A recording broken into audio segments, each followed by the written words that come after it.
Hello, everybody. Hi. Welcome to another edition of Supernatural Talk. And tonight we have special guest, part two, Tom and Nicholas. Oh, wait. We didn't vote. What do you mean part two? Wait. Whoa. Well, thank you. But before we get started, though, I do have a special thing. It's already been announced on the Universal page, but I just now got this in the mail. Our team's first magazine cover feature. That's awesome that we made the cover. Yes. Very nice.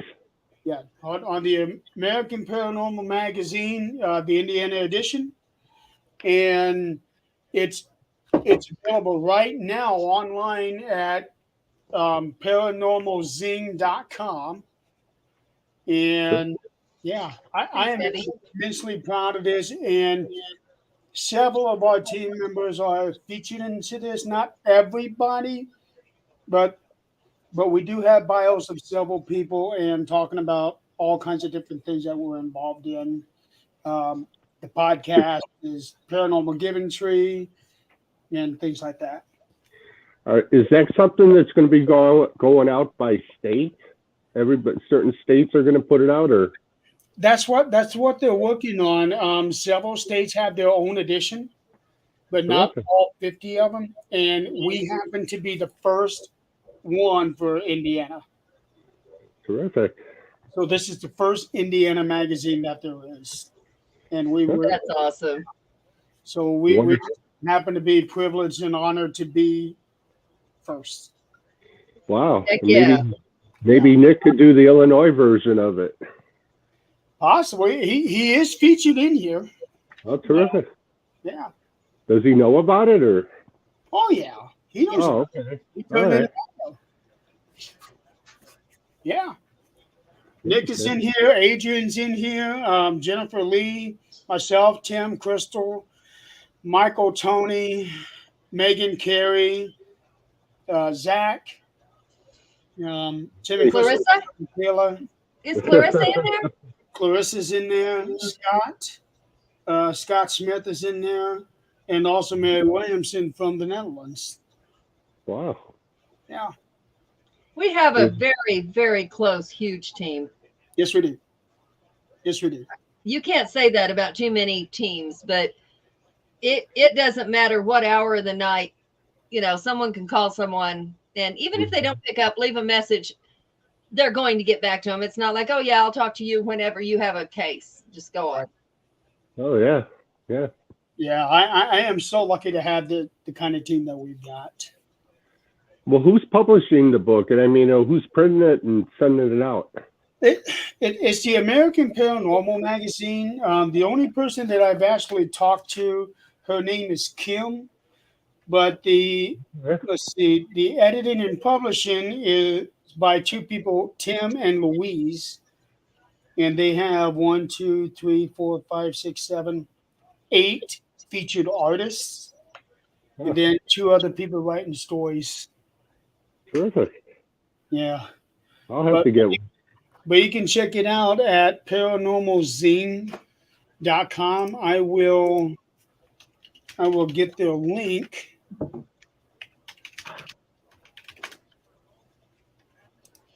So if anybody wants to check it out. Definitely. See, yeah, here it is. Yeah. But this is actually something that had been in the works since November, I think it was. It's just paperback. It's not digital, though, right? It's both, actually. Oh, terrific. It's both. You can buy the print edition for $12. It's not And bad. here's No. that. Not bad at all. Nope. Let me go stir my dinner real quick. Oh, And then what? It comes out every 3 months? No, they're coming out monthly. But I Wow. don't know. they're going to be doing every state every month. Yeah, yeah. And there is the link for the digital versions. Terrific. Yeah. You're going to have a lot of people submit stories to it, huh? Well, they just started up last year, and somebody recommended us to be in their magazine. Hmm. So they contacted me, say, hey, we heard about you, like to do a story on you. And then after getting all the information from us and seeing what we're about, you know what? We want to put you on the cover of this magazine. Very nice. I like that. Yeah. Good way to get the word out in the Things Network. Yeah. It's not a terribly thick magazine. It's like 10 pages. Just wait till Nick gets all his stories in it. He probably couldn't lift it. Possibly. So not only do they have us on here, because here's the first couple pages. I'm not looking away. I'm just looking at my TV because I got the it mirrored up on the TV so I could see. Okay. Yeah. And then a fifth page. Oh, yeah. And then they have stories here about cemetery ghost stories and folklore. That's a few more pages there. Oh. And then finally they have huck wedgies and where to find them. Huck wedgies? That's what it says. Okay. Yeah. So this is a big deal to me. Yeah. Hey, maybe for $5 more, you can get an autograph copy sent from you. Right. No. No. Hey, you could have saved some of your hair and sent a piece of hair with it.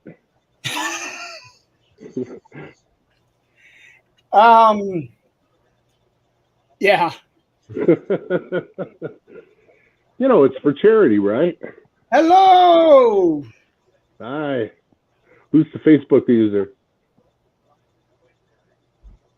It's not me this time. I know that's weird because sometimes you come in as you. Mm-hmm. Sometimes you come in as Facebook user. You keep going back and forth on that. Well, when I join under your name, you could see me, but it seems like when I come on the Things Network and I go on that way, you see my name. But no one else, when I'm on yours, when I connect through yours, no one sees my name except for Facebook user. Okay, yeah, because whenever somebody goes to the Universal page, then usually they come up as Facebook user. Sometimes they don't. But in the case of this person here, yeah. So I don't know who you are, but hi. Hi. Adrian's making dinner right now. She'll be back in a second. Yeah. And Nick is also absent right now because he is having dinner for a birthday party. Yeah, his brother. His brother's birthday. Dylan. Danny. Okay. Danny. So at some point Nick will be popping on here. We don't know when. I'm going to guess that it will probably be late into the wee hours. Oh, I hope so. Yeah. How long is the show? It's good. If it goes about 3 hours, he'll probably pop on at the end. Honestly, I don't really want to go 3 hours. Yeah. Yeah. No, it's my night off. I says I like to go get something to eat and have some time to myself.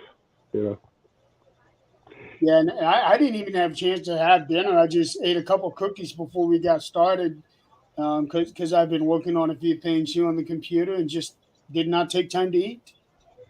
I came home from work and I laid down. I woke up at about 6:30. Yeah. So I probably look like I'm half asleep. I think most of us are half asleep when we come on because I know that Adrian works on the computer all day long for her job, and Mm. and Eileen is not here tonight. She's got a really bad headache. She's not feeling very well. She's under the Yeah. weather, so she's taking tonight off. Oh my God, there's so many people sick out right now from like 2 jobs. It drives me crazy because you go in and you're not feeling 100%, and then you got to cover for everybody else. Yeah, yeah. In the place where I worked at, they have it down as they had it down as a skeleton crew to begin with, and if somebody is out, Yeah, screwed. I know. All it takes is one person to call off. It throws everything out of whack. It does. It really does. Unless you really have a well-oiled machine for a team, or if you have a team that's versatile, that can do Yeah. multiple things. Well, I'm guilty. I had to call off half the day today too because I was trying to play plumber and fix my toilet, and I disconnected everything from the wall, and I didn't realize it had a slow leak on it. And I did this about a week ago, so I said, "Oh, I'm in no hurry to fix the toilet. I says I'll fix it when I get around to it." And then I guess the water was leaking down into the person's unit below mine. So they called me up all frantic, and I had to stay home so they could change the valve in the bathroom. Wow. Teaches you, don't try to play plumber. Get a professional. Who's Facebook user? I have no idea. They haven't identified themselves. Tell me who you are. I'm going to go to the Universal page. You got to be pretty special to miss me. Oh, Debbie. Who? It's Debbie. Oh, hey. Yeah. Hi, Debbie. She is pretty special. I haven't. She hadn't been around in a while. She's been really busy lately. Busy's good. Busy's good. Yeah. So I want to throw this past you guys and see what you think. Well, I am, but I'm going to have a guest once in a while or often. We're talking about maybe doing a show on, I'll be doing my crafts and stuff while I'm doing the show, but we want to talk a little bit about mental health on some of the shows, because we're seeing a huge gap in mental health that's unreal. Oh, you and I already talked about this last week. Yeah, but what do you think about doing something like that? I think we should. Mm-hmm. Because when you really think about it, mental health is a very big component for what we do. What? You're in for what? A show about mental health. I'm in. Oh, you're going to come do crafts with me? I'm going to. Okay. This should be fun. Oh, we're not going to be talking about my mental health. No, we're not going to talk about yours. I'm married to you. We know yours. Well, that is my mental health. That's your mental health is a very big part of what we do, and it's something that really does need to be addressed often. Mm-hmm. It does. And the reason it brought it home so much was because of Jan and I's trip, of course. And then, we have a young man that the gap is so huge that he's in between child and adult, so nobody's willing to help. It's like, we were actually told, there's lots of families living with children that are very violent and scary. Yep. What? Excuse me? So when these people go, you see these, oh, well, this person murdered. Oh, you think? What were the red flags here a little bit ago? How many calls were made before this happened? Right. I know for my best friend, it was 1,385, I believe, in 1 month.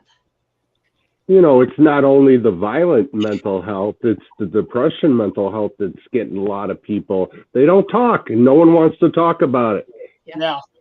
They keep it inside, and then unless you're quick in picking up the clues, you won't even know until And then something you happens. don't want to assume, No, because no. then you're putting them down if you come up and ask questions. So there's got to be a way to ask questions without, of course, my best friend and I, there's no barrier there. It's like, what the fuck is wrong with you? You need to talk. That's what the show would be about. The show would be about for people that are having problems. They cannot talk to people face to face. They can talk to somebody on a show, sort of like calling Dr. Phil. You know what I'm saying? Right. Well, also butting in, one of the biggest problems that we've run into is that when we do have an issue, we don't get any support. It's basically one of those things that they're afraid. Everybody's become so afraid to try to deal with the situation that they don't do anything about it. There's no blood work to see if medications are right. There's nobody who can sit there and say, well, you know what, maybe we do need to take and put a needle in this kid just to see what's wrong with this blood.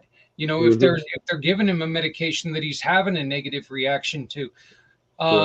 Kids, parents who have kids who are struggling through this is something that, when something does happen, it takes those kids freaking out and doing something wrong for them to really look at it. And when, this is, as a parent, I'm telling you right now, and Jeremy, I'm sorry, I kind of hijacked your show here, but when we went into the position a couple days ago, I was like, look, you guys are not helping any situation. You guys are just, all you're proving is that we're going to do nothing for this kid. Yeah. And that's exactly what's happened to him his entire life. People have done nothing because we don't want to offend the young man. And you know what? Tom, Jeremy, let me ask you guys, did you get offended as a kid? Were there adults that kind of offended you and kicked you in the ass when you needed it? I know there sure as hell was with us. That every once in a while you had to kick a kid in the ass to make him listen to you. And we, there is no doing that anymore. There's no responsibility. Right. No, they come in and go, oh, what happened? You beat the shit out of your parents? I'm so sorry. Come with us. You did nothing wrong. Excuse the hell out of me. Let me try again, because no.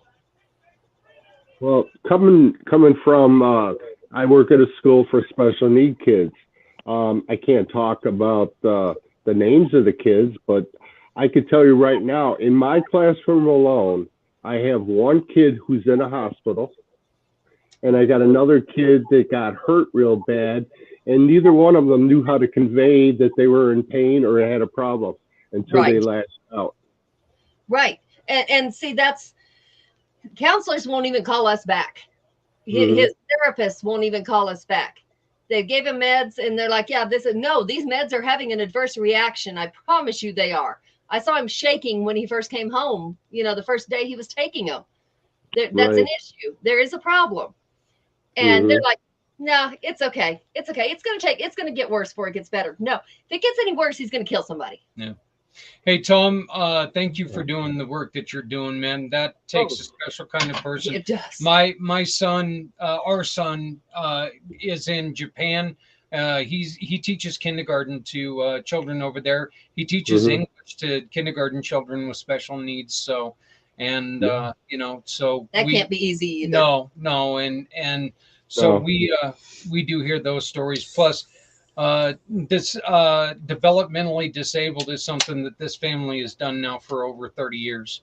So, well, one of the things that we do when something happens and it occurs, we ignore it totally the next day. It's like they come back in the room. Hi, how are you? We don't mention anything about what happened the other day. I said, I don't know if that's right or it's wrong. I don't think it's right, but you just pretend like nothing happened, and then the kids will develop patterns. They play you to the point where they know your routines, and they will start acting on those routines on a daily basis. Yep. Yes. And that's what's going on here. They Yep. say, ignore it. Ignore Yeah. it. Act like it's 1, 2, 3, which GF taught me that. 1, 2, 3, and I don't remember what it was, but I say it's 1, 2, 3, you don't see me. Because 1, 2, 3, you're up in your room for 15 minutes because I'm not dealing with you.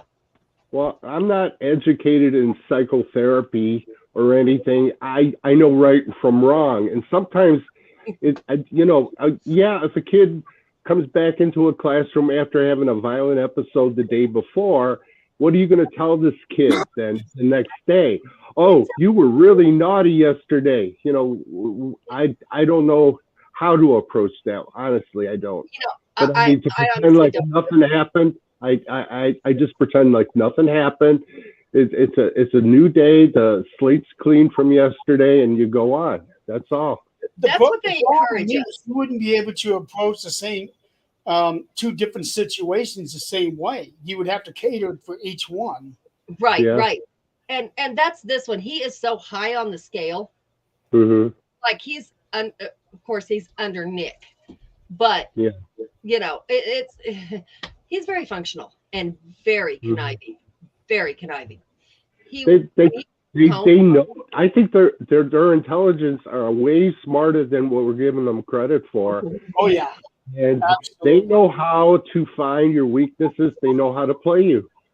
And I mean, it's sneaky, but you got to catch on to that. You got to work with that. You can't totally ignore it, because the kids are never going to learn right from wrong.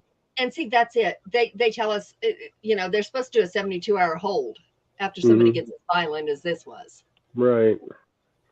6 hours. Yeah. Take him home. We don't see an issue. No, you don't see it, but I got the video. Do you want to see that video? Because I recorded it for our safety because we had to restrain. Right. No. When his ass gets home, it's going to be, you really tried that. You really said the things you said. And do you believe them now? No, I was just mad. Okay, I'm mad. Does that mean I get to do that to you? But the idea is, does he remember what he did yesterday? Oh, yes. Very much. We'll brag about it. Yeah. Brad, everything is okay. So what got us into this subject is Adrian is looking to bring in a new show to talk about her crafts and Etsy. Oh, yeah, but we haven't gotten that far yet. I'm thinking more like do crafts and do a cooking, kind of alternate, because I wanted to do a cooking show, but we can talk about things that are important. Talk about mental health. Yeah, and she was wanting to get an idea about bringing mental health into it. And I fully believe we should have something that addresses mental health, because when you look at the things that we do, a lot of our clients do have some sort of mental health issues. They do. And that causes them to think that they're having a paranormal situation at home. Or, to me, I've seen 2 cases, which I've only been in the field a short amount of time, but I've seen 2 cases already where what is going on has caused a poltergeist, has caused an energy to be outside of their body, causing that negativity because they're putting it out there and it's become a thing of its own. Right. Yeah. And just like demonic possession, people are ready to throw their term out there right away. I know. There was a case that I had years ago. It was actually one of our very first residential cases that we had. And this is before we had most of the people that we have now. Scott and I are the only ones left from that part. And it was myself and Tammy Smith, who was one of the original members. We went to this case, and this lady was going, we got something bad going on here at the house, because her partner was seeing and hearing all kinds of stuff. She wasn't, but her partner was. And one of the things, and this is something that I stress very heavily for every team, that you got to have this questionnaire. And one of the things on our questionnaire is, do you have a history of mental health? Does anybody in the family have a history of mental health? Are you on medications? And if you're comfortable with it, what medications are you on? Well, her partner gave us a whole list of about 20 medications that she was on. Ooh. And I took this list to a pharmacist, to a friend of mine here in Fort Wayne, who is a pharmacist at one of the local stores. And she said, yeah, this one and this one, if you put those two together, that's going to cause you to see stuff. Oh, If you get this one and that one together, you're going to be hearing stuff. And oh there's no. not many of them. No. Well, the pharmacist should know the interaction of drugs, and they should notify the people. I know when I go get any kind of prescription, they say you can't take this one with this one because it could cause dizziness and drowsiness and Right. whatever. Well, one pharmacist actually saved my dad's life a few years ago because the doctor had prescribed him a new type of medication to substitute it for another one. Mhm. And the pharmacist saw, oh, wait a minute, you can't take this one because if you mix that one with this one, it's going to cause you to have a heart attack. Yeah. Right. Yeah. Right. Doctors are not always, we assume that they have our records, that they looked at our records, that they know what they put us on. They see 75 people to 100 a day. Mhm. They don't remember what they put us on, even though we see them once and we think they know. They don't. And it is called a practice because that's really what it is. And Zach, of course, he has those migraines. He has a nerve in his neck now that the sheath is gone, and it's raw nerve, so it's making his arm go dead. Well, they give him lidocaine patches, which okay, but everything they give him, I look up. I'm like, this causes migraines. Are you kidding me? Mhm. They're giving it to you for migraines, but it causes migraine. No, Right. or this causes this that they're trying to. I don't understand. So I go through all of them and kind of do the same thing. But his pharmacist is really, really awesome. He told me when I got put on blood thinners, he's like, I don't like the blood thinner they put you on. He said, that's rat poison. He said, I know some insurances won't pay for that. Most won't pay for the upper brand. He said, but yours will. Mhm. So do you really want this rat poison? Or he goes, because with this one, if you eat something that messes you up, it's like you didn't even take it. You can't eat lettuce. You can't eat kale. You can't eat vitamin K. You can't eat. I'm like, nah. That's odd. Well, Yeah. they told me pineapples. I can't have any pineapples. Oh, wow. Why?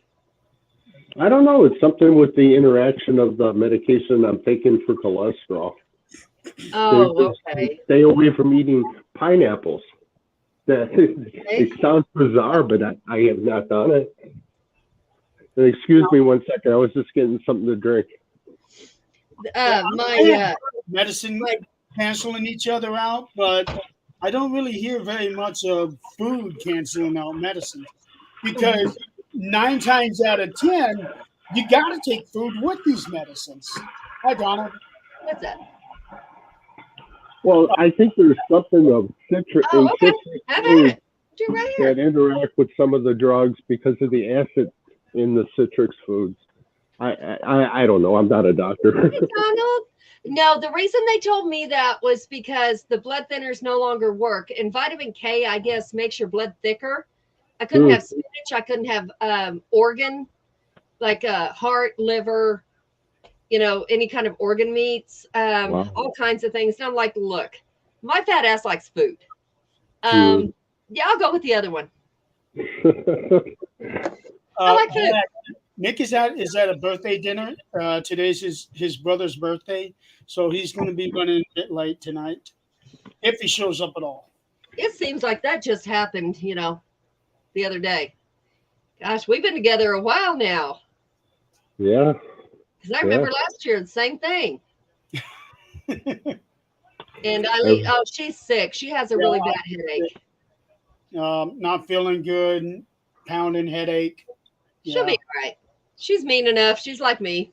We'll pull through. We'll be fine. But unlike me, she didn't come on the show I'll get her. I get her. I remember being on the show, wondering why I'm hurting and going to the ER as soon as I got off the show and Yep. getting hospitalized that night. Yep.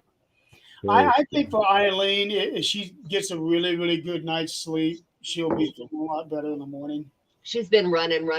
Brad, I'm going to whoop your ever loving ass, boy.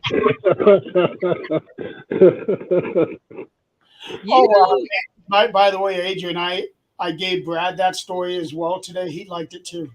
Oh, it was awesome. It was awesome. Hi. Yeah. So I got my newest short story here. It's called River Run. It's River Run is the name of a fictional town that I came up with in Mississippi. And the basis of this story actually came to me about 10 years ago when a buddy and I were driving down to Baton Rouge for the National Bowling Tournament. And then all of a sudden these ideas just started coming to my head. And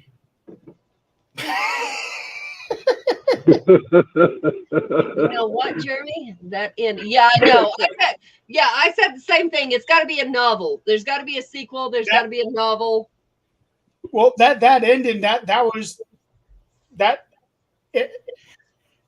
Brad, sometimes the best stories don't have any explanations. No. I mean, No, they do. My favorite show in the whole world is oh my gosh, the kid that Sixth Sense. There we go. I knew I'd think of it in a minute, and it ended nothing like you thought it would. No, but it does explain that. That's what he does. But when you look at some of Stephen King's, a lot of his stories are vague. It's just there is no real explanation. No, because that man is fucking nuts. This happens. It's just that, okay, this is happening. And that's kind of what I'm leaning towards on some of these stories. Some of them will have explanations, others won't. Mm-hmm. Like that Christmas one that I did with the Santa Claus. That one kind of had an explanation as to why things are the way they are, but not completely. This one here, I didn't want a true explanation. It's just the story is about those two main characters and what they go through and trying to find out what happened, but they don't find out because they. Then they got the inner story that has something else going on totally different than the regular story. Yeah. In Stephen King, anyway, they have like parallel stories in Stephen King. They almost got like two stories going on at one time. Yeah. And kind of mixed together. Yeah. And I am a huge Stephen King fan, and I use his storytelling as inspiration for my storytelling. Mm-hmm. Oh yeah. So I like the ones where the ending is left open-ended. You don't know. You can only guess. But on this story, you kind of know what's going to happen. Well, that's what gets me. You go to watch a movie and it ends in an open story. Yeah. And people complain. And then they have a movie that ends with the conclusion and they want a sequel. It doesn't, it's redundant. I mean, people want a story to continue that already had a conclusion. And then a story that was open-ended that they continue, no one ever mentions a sequel to it. Adrian's already asking for a sequel to this one, to River Run. And I'm like, well, there's no sequel planned for this. Maybe later on, but I'm so brand new at this storytelling that I'm not even thinking about sequels for this one. It's just a short story. It actually ended up being quite a bit longer than I expected. It almost turned into a novella. But it's technically it's a novelette. Prequel, maybe, Brad, maybe. Yeah. But I've got so many ideas in my head. Don, I can send it to you. That's not a problem. I'll go ahead and send it to you now, Don. What would be really cool is if we could photograph it and make it into a short. What do you mean? Well, I mean, I'm good with photography. Nick's good with editing. You're good with editing. We could get a couple people to play the main characters. Put it into a movie. Actually, I can very well see this as a movie. Yeah. I can absolutely see it as a movie. I hope this thing does turn into a movie, to be honest. It can happen. And there's only 2 characters. There's only 2 characters. They're the only ones that speak, but there are other characters in there, but they're not. They're not main characters, right? Well, they're zombies, basically. Yeah, that's what it is. Yeah. We'll get Adrian to play the lead. Okay, so I don't know if Adrian, Dave, or Jim. Oh, let's be Jim. I got a big thing. Let's just do that. She doesn't want the gruesome ending I gave Dave. No. No, look. She obviously read the story. She probably knows there's nudity in it or something. Oh, no, there's not. But if there was, I would not. Maybe 5 years ago, but not now. There's no nudity on this one, no. No. Now, I will say that the one I'm working on, the one that is going to be a novel called Crown Jack, there is nudity in it. But that's because there are rape scenes in there. Ooh. Oh, Bubby, you bet, Brad. Yeah, oh yeah. Let's arrange that, Jeremy. I can act real well on that one. You might not ever come back from that scene. Well, actually, Adrian, if you wanted to, you could be Aunt Beulah. There you go. That'll work. So, here's my latest projects. I don't know if you've been seeing what I've been doing, but I tried it with regular resin and it's not going to work. But anyway, my little Ouija board here, I love the way the colors turned out. That's good. And these are kind of things that we'll be doing on the show, but like I put a rose. I hadn't tried that before. I put a rose in the resin. Oh, Okay. nice. I see it, yeah. That was just something that Zach had brought home for me at one point, so I saved it. But I thought I was getting molds in the mail. No, this crap. Holy cow. Well, maybe this side be easier to read, but yeah, it's pendulum boards. Yeah. I thought they were molds because I have a lot of like pagan molds. Uh-huh. And they're like they have the pagan calendar or whatever, the seasons, whatever that is. Mm-hmm. And I do a lot of those, but I thought that's what I was getting, and I got boards. So yeah. So now I'm making little bottles like this. And we're doing spell jars. Nice. Spell jars. Uh-huh. Yeah. Interesting. Yeah. Like healing jars, spell jars. Okay. Hey, Martin, how you doing, honey? Yeah, they're like you put different essential oils in it, different herbs and crystals in it, and they're for like different things, different healing properties, calming properties, whatever. It seems similar to that the bag of crystals that Jennifer gave me that one time. Yeah, it's a lot like that. Yeah. Yeah. Put it in a jar, in a little bottle. Yep. I mean, she's going, Brad, God damn you! You better hope I never get to see your ass. You better hope I die before I make it there. Yeah. Okay, so we know some of the things that I do. We know some of the things that Adrian does. Tom, what kind of passions do you have? What do you do? Maybe not necessarily paranormal related, but what are some of the things that you enjoy doing? Well, I'm a registered dive master. Oh, scuba that's diver. hard. Yeah. What is it? A dive master, scuba diver. Oh, That okay. means you get to go find bodies at the bottom of the river. Yeah, that would be a part of the rescue diver part. Yeah, so you bring up people from on the bottom. Yeah. No, Brad, I only make cursed jars that have your name on them. Uh, Everything else has good energy, healing energy. There you go. as far as hobbies go, you know what? I haven't developed any personal hobbies other than just watching television. It sounds crazy, but when you only have like one full day off a week, it's hard to develop a hobby at home. It is. And that's why most of my, I've gotten to where I do I'll do the resin at night and let it sit till morning and then set unless it's really cold. And then it takes like 42 hours.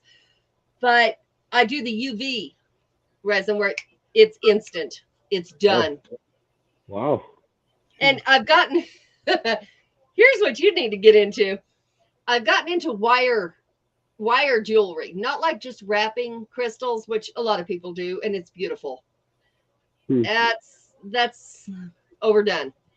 But this, I don't know if you can even see it, but anyway. Let me put you on. Yeah, let me put you on solo layout so we can see it better. Oh, it's just yeah. Yeah, I see it. So what I'm going to do with something like that, and I just learned to do this. So something like that, all I'm going to do is like put an ocean scene in it. And I tried an ocean scene in a little one. You don't do that. It's too tiny. Yeah.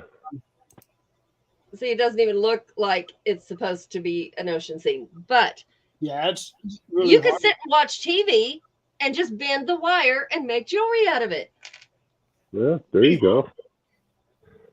What? I got a whole bunch of molds. Molds I've been collecting over time. You know, the little resin molds. You know where? And yeah, I work at Walmart. I find all sorts of weird stuff. Oh, and it is so easy to do. It is so candles. fun. Yeah, I thought about making candles and making this and making that. I just don't have the time. My table is literally full of things that I bought at the store, and they're sitting in a basket. I'm trying to figure out what to do with everything. Everything from things that connect to your TV for channels and everything else. I can tell you from my own personal experience, it is hard to discipline yourself to do some things. Like when I'm writing my stories, I'm right here on the computer. And it's harder than hell to not hop onto the internet, although I will, so that I can do some research so that when I put something in the story, I'm making it correct and not sounding like an idiot. Right.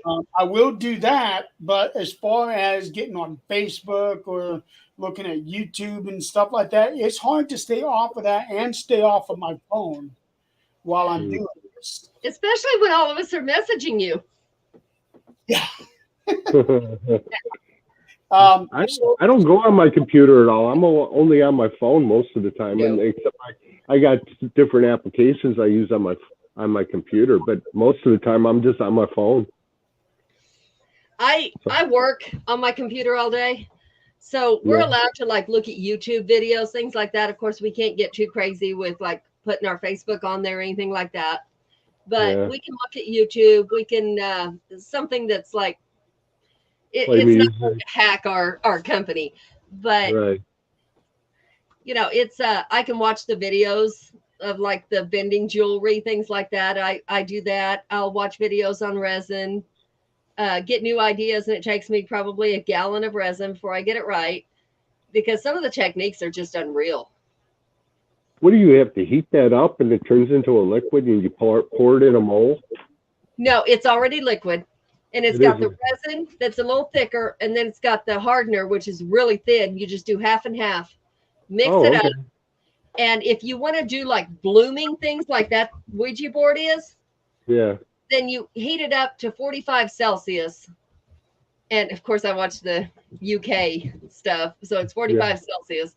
And I've got one of those heat guns that you kind of pointed at it, and it temperature gun. And when it's about 40, I'll pour it in the mold, take white resin, and draw little circles around and around and around. And you can put like dye in it, drops of dye, and swirl them if you want. But it makes it bloom in whatever pattern. I do like flower patterns. It'll make it just bloom like a flower. It is so pretty. The thing that I would be worried about, especially when you're doing the resin and the rose, is that if you pour it in too fast, it might crumple the rose. Yeah, the rose has to, anything you put in has to be completely 100% dry. It cannot be wet. It has to be dry. Herbs, things like that have to be completely dry. The roses, if you put it in without drying it, it does a chemical reaction. It'll set it on fire. I mean, I've done it. Right. With the resin? Uh-huh. Yes, it does a chemical reaction, and it is so hot you can't touch it, and it smokes. Oh boy. Yeah, it's scary. Make sure you put it correctly in your story that I was writing. Okay. Brad. He is not going to let you live that down. You know that. Oh my goodness. Brad. All because about 4 or 5 weeks ago, Tom, I forget what the topic was, but Brad said something, and then Adrian opened her mouth and said, "Brad, I agree with you." I did. I did not let her live that down since. He actually got an audio. He actually got an audio clip of that and sent that to me and her. And he got the audio clip of just like 5 seconds that said, "Yes, Brad, I agree with you." And played it over and over and over and over and over. Yeah, that was so funny. Brad, hey, get this clip, okay? Brad, fuck you. Brad, fuck you.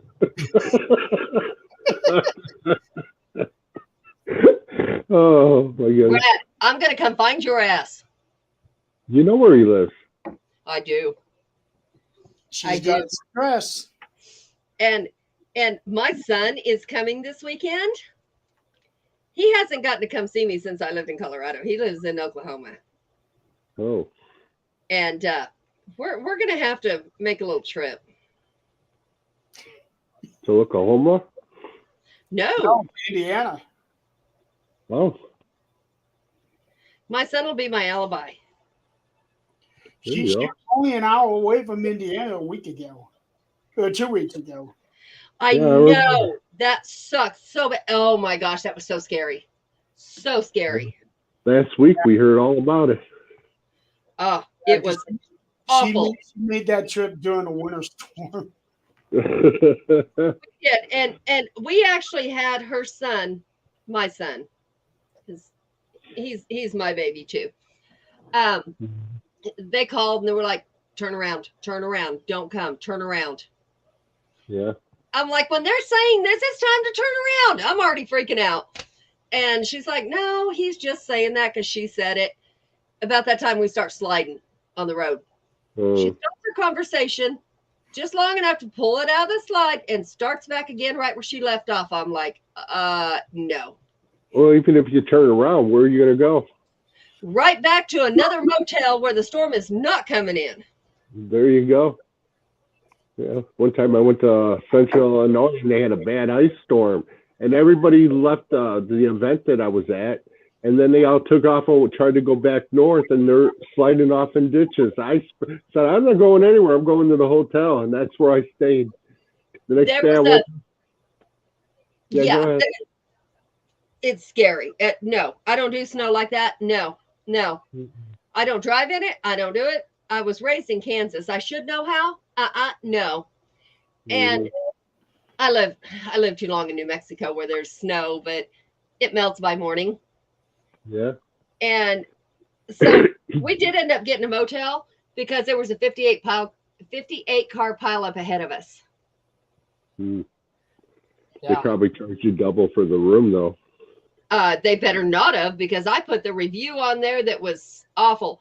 Like, there was only one room left, and it was the smoke detectors going beep, beep. Yeah. I'm like, oh no. We went back out to the front desk and he's like, they have batteries? Are you kidding me right now? I said, give me them batteries and we'll change them. So I'm holding her on a roller chair and she tries to change them. It's still beeping. So she's holding me on a roller chair. We're trying to change it at like 2 a.m. How do you be a manager of a hotel and not know that There's a battery. had batteries? No. This was the owner and his family. Okay, how do you own a hotel and not know that smoke alarms have batteries in them? Because he did not care. My spirit guide did his job and annoyed you. Well, your spirit guide will be MIA when I go over there. I promise you. And I think it was during the same storm because it was about 2 weeks ago when we got hit hard here, and I had to go get Angelia from school. Mm-hmm.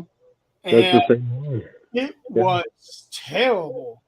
I actually used my dad's Blazer because he had 4-wheel drive, only to find that the 4-wheel drive doesn't work anymore. So I didn't do a bit of, well, it was probably heavier than your car though. It was, but the problem was the way that the direct where I was going, you got to go uphill a little bit in order to get off of one road to get onto another. So my tires are spinning, and once I finally get turned over, the back of the Blazer is wanting to keep going in this direction when I'm trying to go that way. No. You're probably getting the storm we got earlier today that kind of went south of us. I think it's coming up towards you, Jeremy. The wind and the rain and everything. Yeah, we got some rain, not heavy rain, I don't think, but we had some major wind. Oh yeah. When I went to go pick her up at school today, that wind was blowing my car everywhere. Yeah. Right. That's what we had. Yep. Yeah. The rain's fine. I'm okay with even heavy rain. We're okay. Oh yeah. I don't think we got heavy rain. I know we got some rain, but I don't think we got heavy rain. But the wind, that was bad. And now we're going to be climbing up to the 50s in the next few days. And then it's going to drop again, huh? No. Actually, the 10-day forecast is all above freezing.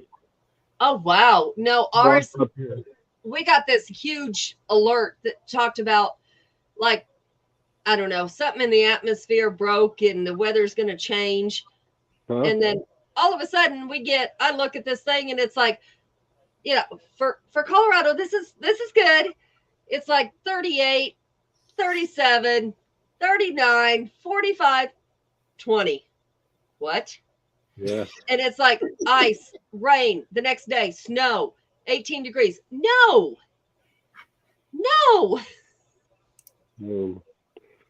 What part of Colorado do you live in? Really? Is that the western end or the eastern? It's about an hour from Denver. Babe. Hey, honey. Yeah, you're about an hour from Denver. I think we're northern. We're northern Colorado. Okay. Yeah, because when I went through Colorado, it was like those hills. I can just imagine if they get like a foot of snow, what do you do on those hills? You got those little off ramps where they're just right outside the mountains. Yeah.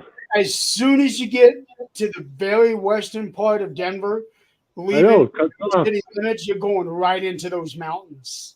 Yeah, and you know it's funny because we were coming the opposite way. We get in these all mountains, and it's in Denver, like 20 miles, and we're still in the mountains, and all of a sudden we're getting ready to get to Denver. I said, "Where'd the mountains go? They're all behind." Yeah, that's exactly how it is. It's like a wall. It's like you're going from one room to another. It just cuts bad in Wisconsin. It's everything comes up. And they call it Denver the Mile High City, but I always thought Denver was up in the mountains, and it might be up in the mountains, but they look flat as a pancake when you got there. It's a mile above sea level. That's all that means. Yeah. But the mountains, oh my gosh, the mountains from Denver are gorgeous. When we get up right outside of Greeley, well, even in Greeley, you can see, you know which direction you're going because of the mountains. Dad taught me that when we got here. He's like, okay, this is the mountains. Do you see that? Is it okay? Yeah, and as you're on 70, it's just nothing but winding roads. No. Oh my! I mean, how do people stay on the roads when it's snowing and everything? And I can't imagine. They'll shut the roads down. Oh, they would have to. Yeah. They don't. The thing is, they will like plow the main roads, but it is a law, which I found out. I'm talking about the interstate. Yeah, they do plow them. They do a lot of maintenance on them when they know a storm's coming. But wow, like the side roads and stuff, I did not know that it is a law that you have to within, I want to say 6 hours of the snow stopping, you better have your sidewalks shoveled, or you get a ticket. And Wisconsin, when we were there, they're not allowed to park on the roads when it's snowing so that the plows can come through. Even if you have nowhere to park in front of your house, you cannot park there. But Wisconsin was absolutely gorgeous. Yeah, you got to park like a half mile to a mile away from your house because Wisconsin, unless you got a driveway with a garage, you're not going to find any parking on the street anywhere. God. Right. That's fine. No, it's not, but that's fine. That's all I need. Now here, there is no rule about not parking on the street for plowing. The plow just go right around you and plow you in. And there is no sidewalk rule. They encourage you to shovel your sidewalk, but it is in our law that they can't dock you for it. Right. Wisconsin was, what I didn't realize, I've been out of the snow for so long. Wisconsin has a different chemical compound that they put on the roads than we do here. We do like salt and some kind of chemical. I don't even know.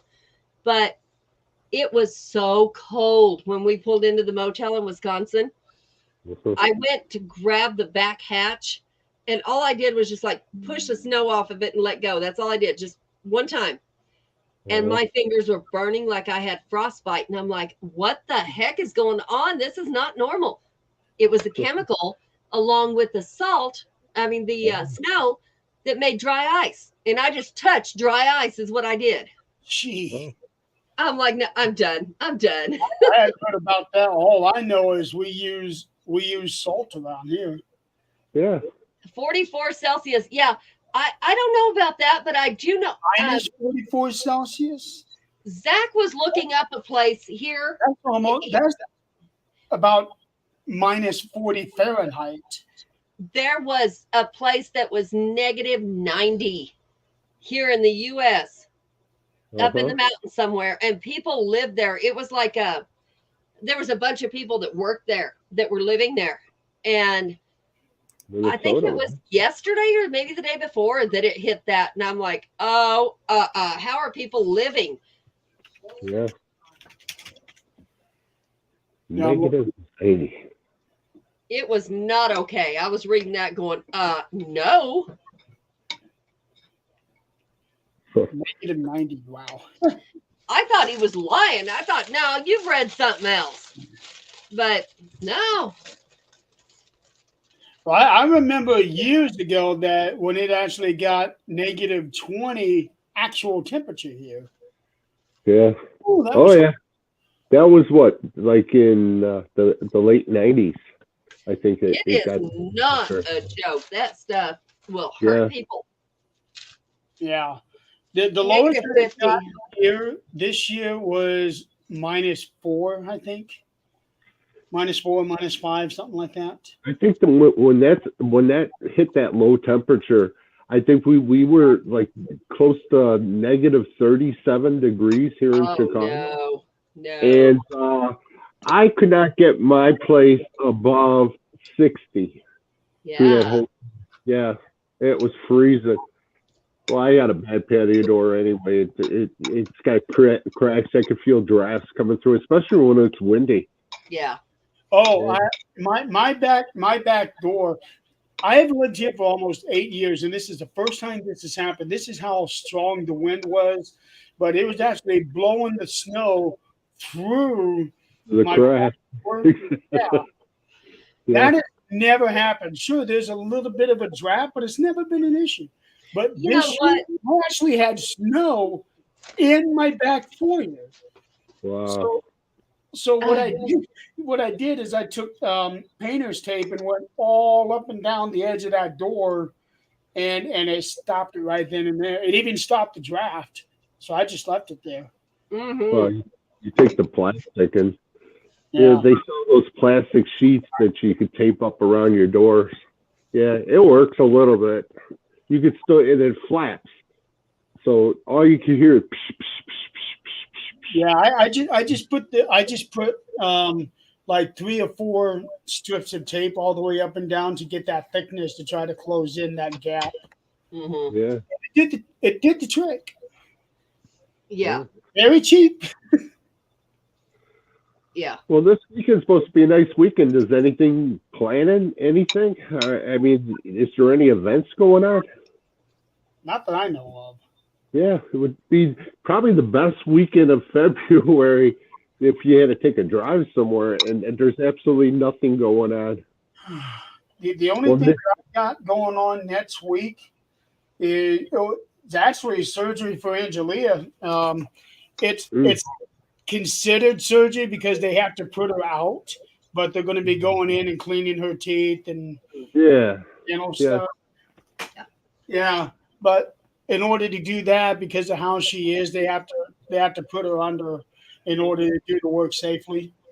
They're going to have to do Andrew that way too. Yeah, that's the only thing I got on my calendar for next week. they just give me the gas mask, Yeah. the nitrous oxide. I had that one time, and I was buzzing so much in the chair, I almost was trying to tell the dentist to turn it off. I mean, I felt like I was on a cloud. And then after that, That's I got awesome. a hold. Happy anniversary. Happy anniversary. Who's that? My parents were married on Valentine's Day. I can't see the chat, so I can't tell what anybody's saying anything. It's I our don't know why. insane asylum. He says, wife and I have been married 13 years on Tuesday, Valentine's Day. Oh, terrific. And speaking of Valentine's Day, on Fear Fans, Nick, Don, and Jill are going to be reviewing My Bloody Valentine from 1981. Oh, wow.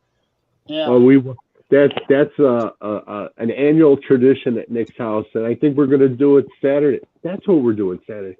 Nick's having his annual Valentine's Day party on Saturday. That's right. Heck yeah.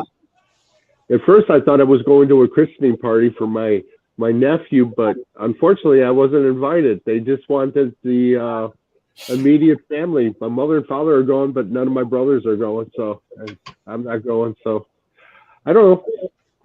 So I'm going to Nick's party. I'm going to watch My I'm Bloody at the point I'm Valentine. thankful when I'm not invited. We always watch My Bloody Valentine every year. And he's got the extended edition of it, which is a rarity, actually. But I think they throw 2 more minutes of film in it. Oh, that's awesome. I love the standard versions. Yeah. So they're going to review that. I didn't know they were. Maybe he just posted that. I didn't see anything. I'm going to have to check, but I have My Bloody Valentine, but it's been so long since I've seen it. I don't even know if I have the original or if what I've got is the remake. Well, the original one, there's probably no star that you recognize, and then in the new one, they got the one guy. What is his Jared Padawack or whatever his name is from Supernatural playing in that one. Lucky. Yeah, I got the new one, and I got the 3D one. You know. I told Nick, I says I should bring that 3D projector over to his house and we'll have a 3D party. That's cool. Well, he talks about Nightmare on Elm Street, Nightmare Before Christmas all the time, and I got the 3D version of that, and he's never saw it in 3D. Oh, wow. And I keep telling him I'll bring it, and I got a 3D projector, and I got like 10 glasses that I can charge up and get ready to use for it. It'll be a an ultimate event, and Yeah. I could never get them to schedule it. I have tried wearing those 3D glasses and watching 3D movies. I, Yeah. I don't get it. They don't seem to work for me. Nothing pops out. Did you have the patch on? It, no, it's just a regular movie. You say it's 3D, Yeah. and the 3D glasses came with them. Yeah. Oh, the color ones. Yeah. Yeah, I put them on and I'm watching the 3D version of the movie, but nothing pops out. Oh, really? All I see is red or blue. Yeah. Yeah, so I don't see the appeal of 3D. Well, the 3D movie, like the 3D TVs, are done in the process like they do in the theaters. Everybody thinks they got to put the color glasses on to watch the 3D, but you don't. You wear the same glasses you wear in the movie theater to watch them on your television. Hi, Jennifer. And the other process are active and passive. Passive are the ones like you got in the movie theater. Active, they're shutter glasses. They show one eye, one picture, and then it flashes back and forth. That's what sometimes gives people the headache. Because I know on Friday the 13th, the third one, Yeah. the way that they did some of their trying to do their 3D effects is just so painfully obvious. And Oh, yeah. the one guy, he's even looking at the camera to make sure he's got the stick going out towards there. It's Yeah. chilly. Yeah, Jennifer, that's I did not know you were going to do your live tonight. I wanted to watch. I'm going to have to go watch a rerun. Jennifer would be a good one to ask. Jennifer, what do you think about Oh, yeah. doing a show on, like, I talked about doing a cooking show, you know that, and my craft show. But what do you think about doing a show while I'm doing that? Either one, cooking and crafts, whatever, alternate, but on mental health and just different issues each week. Brad, don't you talk to my friend. You're tainted. Go away.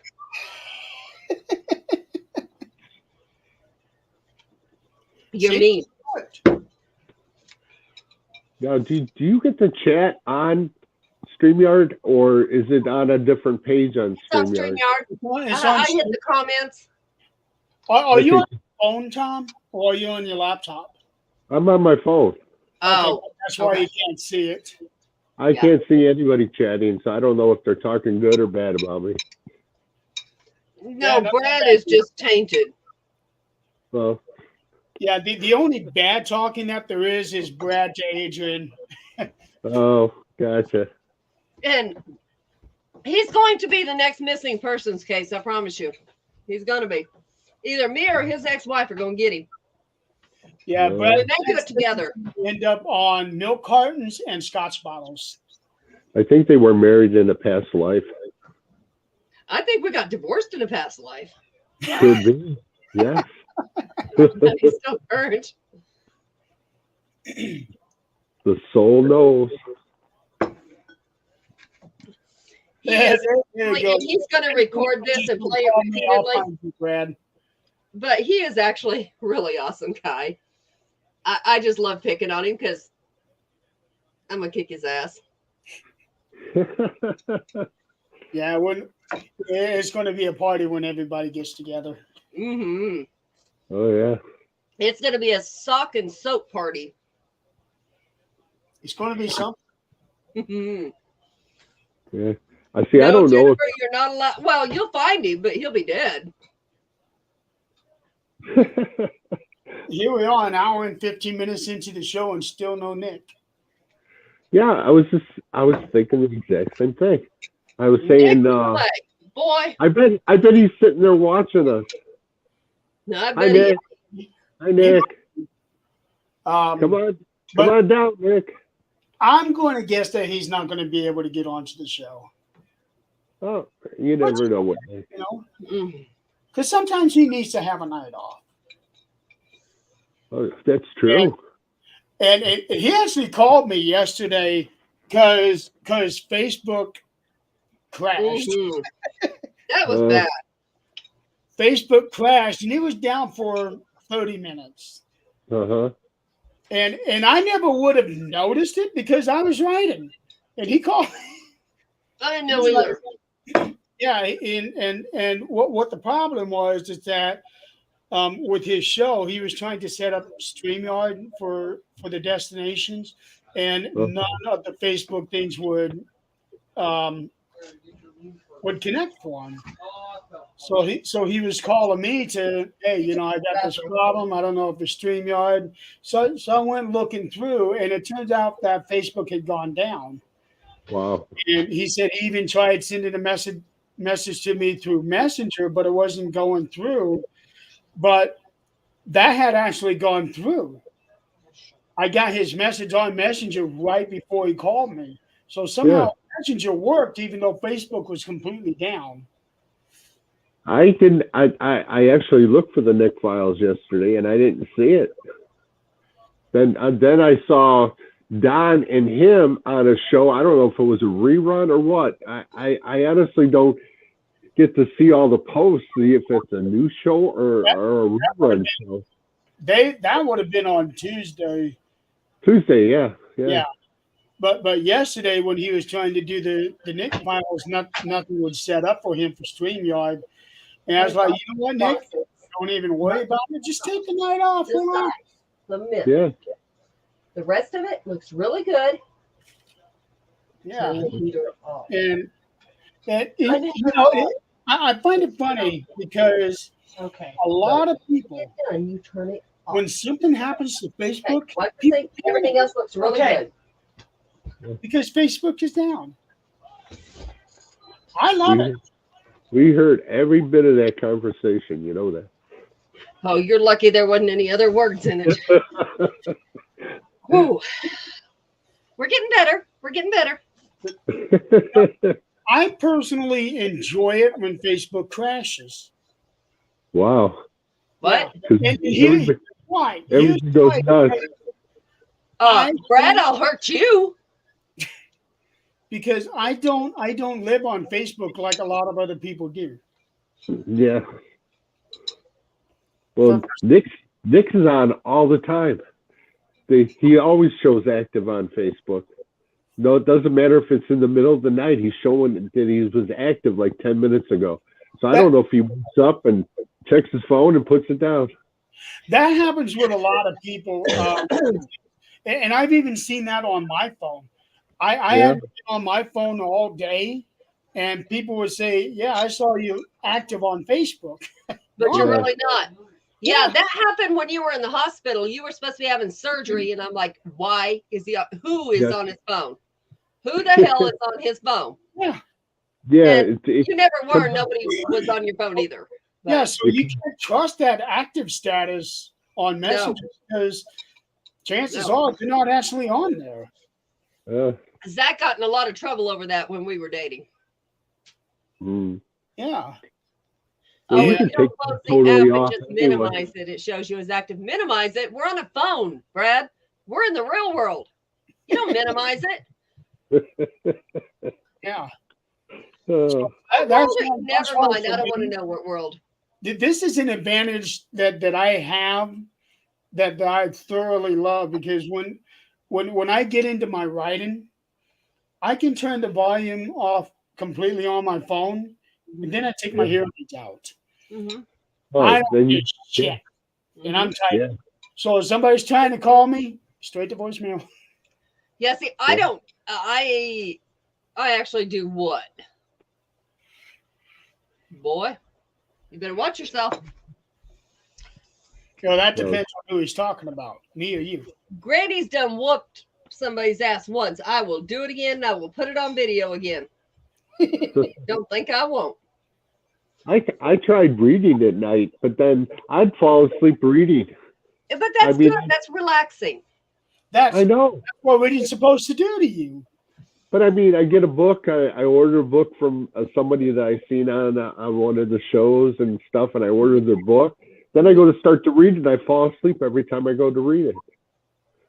I'll tell you what, Tom. Since you like to read, I'm actually going to send you the No, story that I finished today.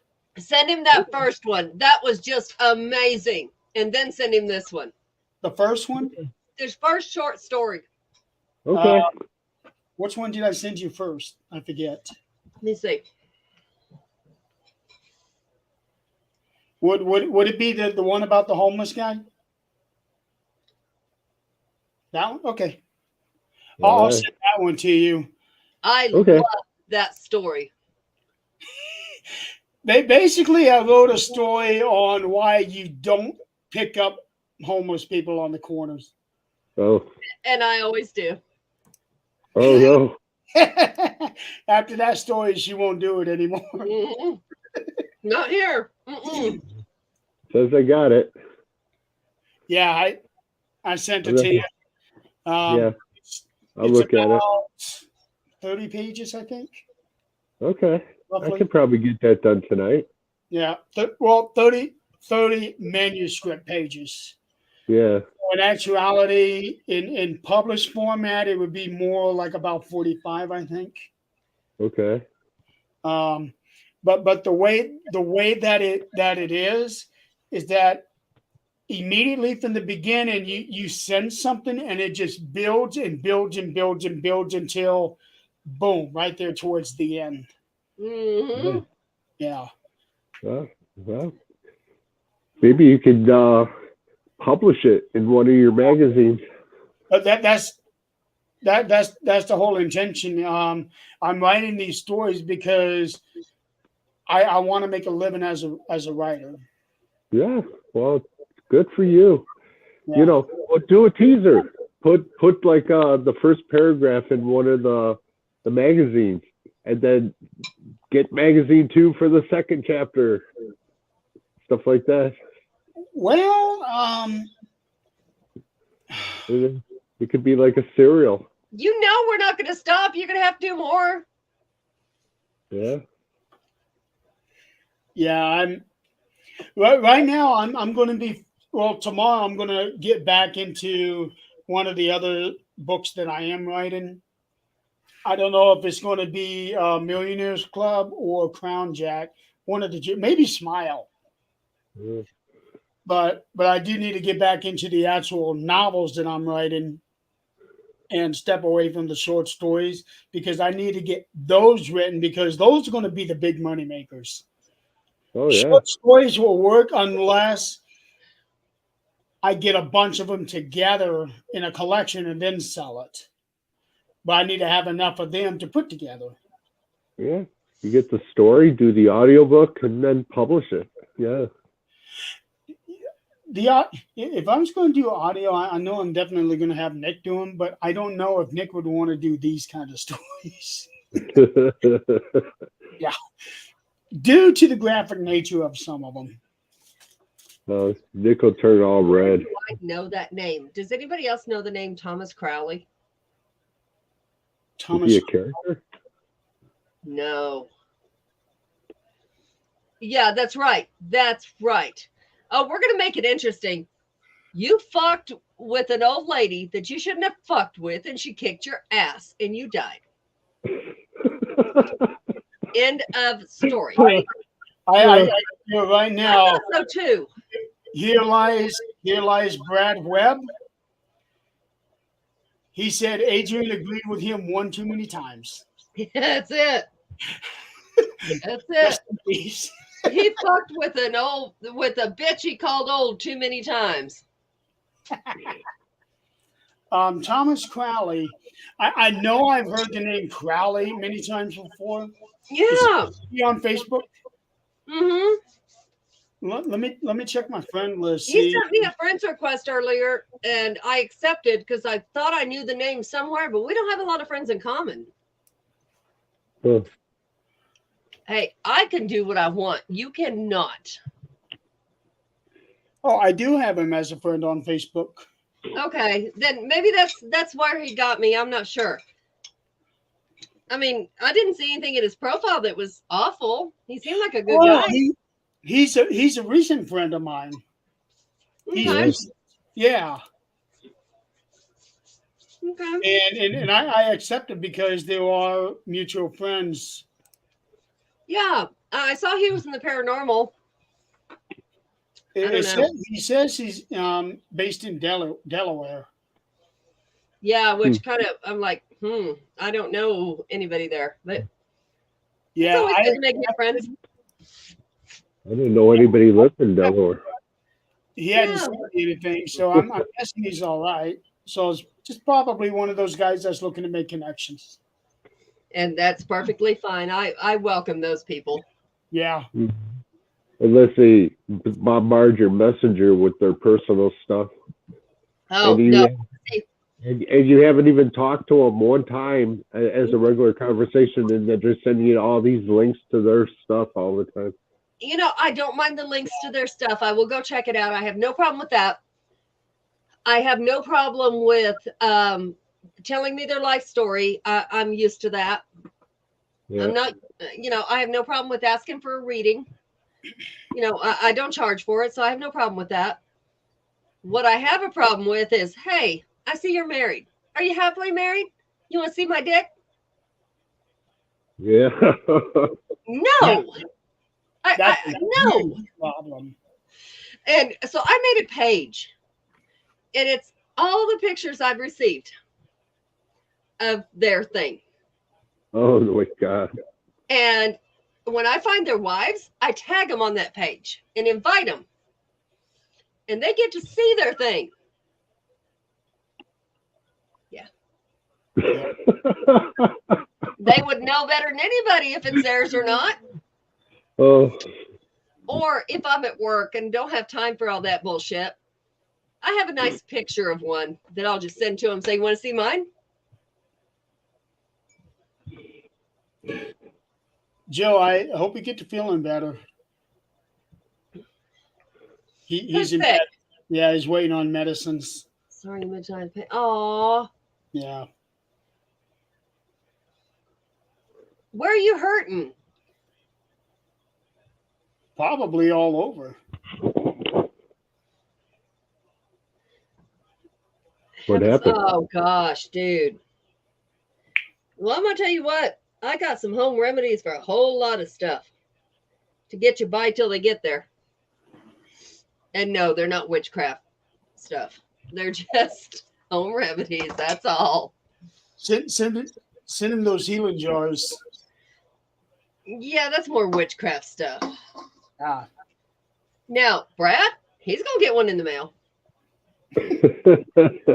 My knees feel. Oh, you were in an accident, right? Is that what it was? I can't remember. He had leukemia. Okay. Oh. So it stems from that. Is that why it's hurting? AML. Okay. AML or ASL? No, there's something that's it's a specific kind of a leukemia. Okay. Okay. Something leukemia. Are you still taking meds for that? Whoa. So you ought to be able to tell us about the other side, huh? I think you talked a little bit of it a couple of weeks ago. Yeah. Yeah, it's tough. Died 6 times, 4 times. I could not imagine. I really could not imagine. No. I think I wasn't given all that because my mental health would not handle that. I just know. I guess if you're presented with it, you end up figuring it out. But no. Mm-mm. By the time you hear about it, you already know about it anyway. You can feel it. We'll talk about that. We all got sidetracked big time. We get sidetracked all the time. Yeah, we do. What was I know it? that first time you were supposed to hop on, we never got a chance to get into any of it. Then he came on the next week, and I can't even remember if you did get a chance to talk about it. I think we talked a little bit about it. Huh? Yeah. I think you did talk a little bit about it. I do know that Yeah, I got a little bit of a story. Yeah. 3 or 4 times. Must mean we really liked you. Yeah, Um, he's been on this show. He's been on Fear Fans. Yep. Yep. Yeah. And he's a lot like Zach. To look at him, you wouldn't realize he's in that much pain, but Right. they are. And then you're like, how can you be acting so normal? Well, And he in so much that's pain. the very definition of the phrase. You can't judge a book by its cover. Just because That's it. you look okay on the outside, but you don't really know what it's like on the inside of us. Yeah. The power of that's positive thinking.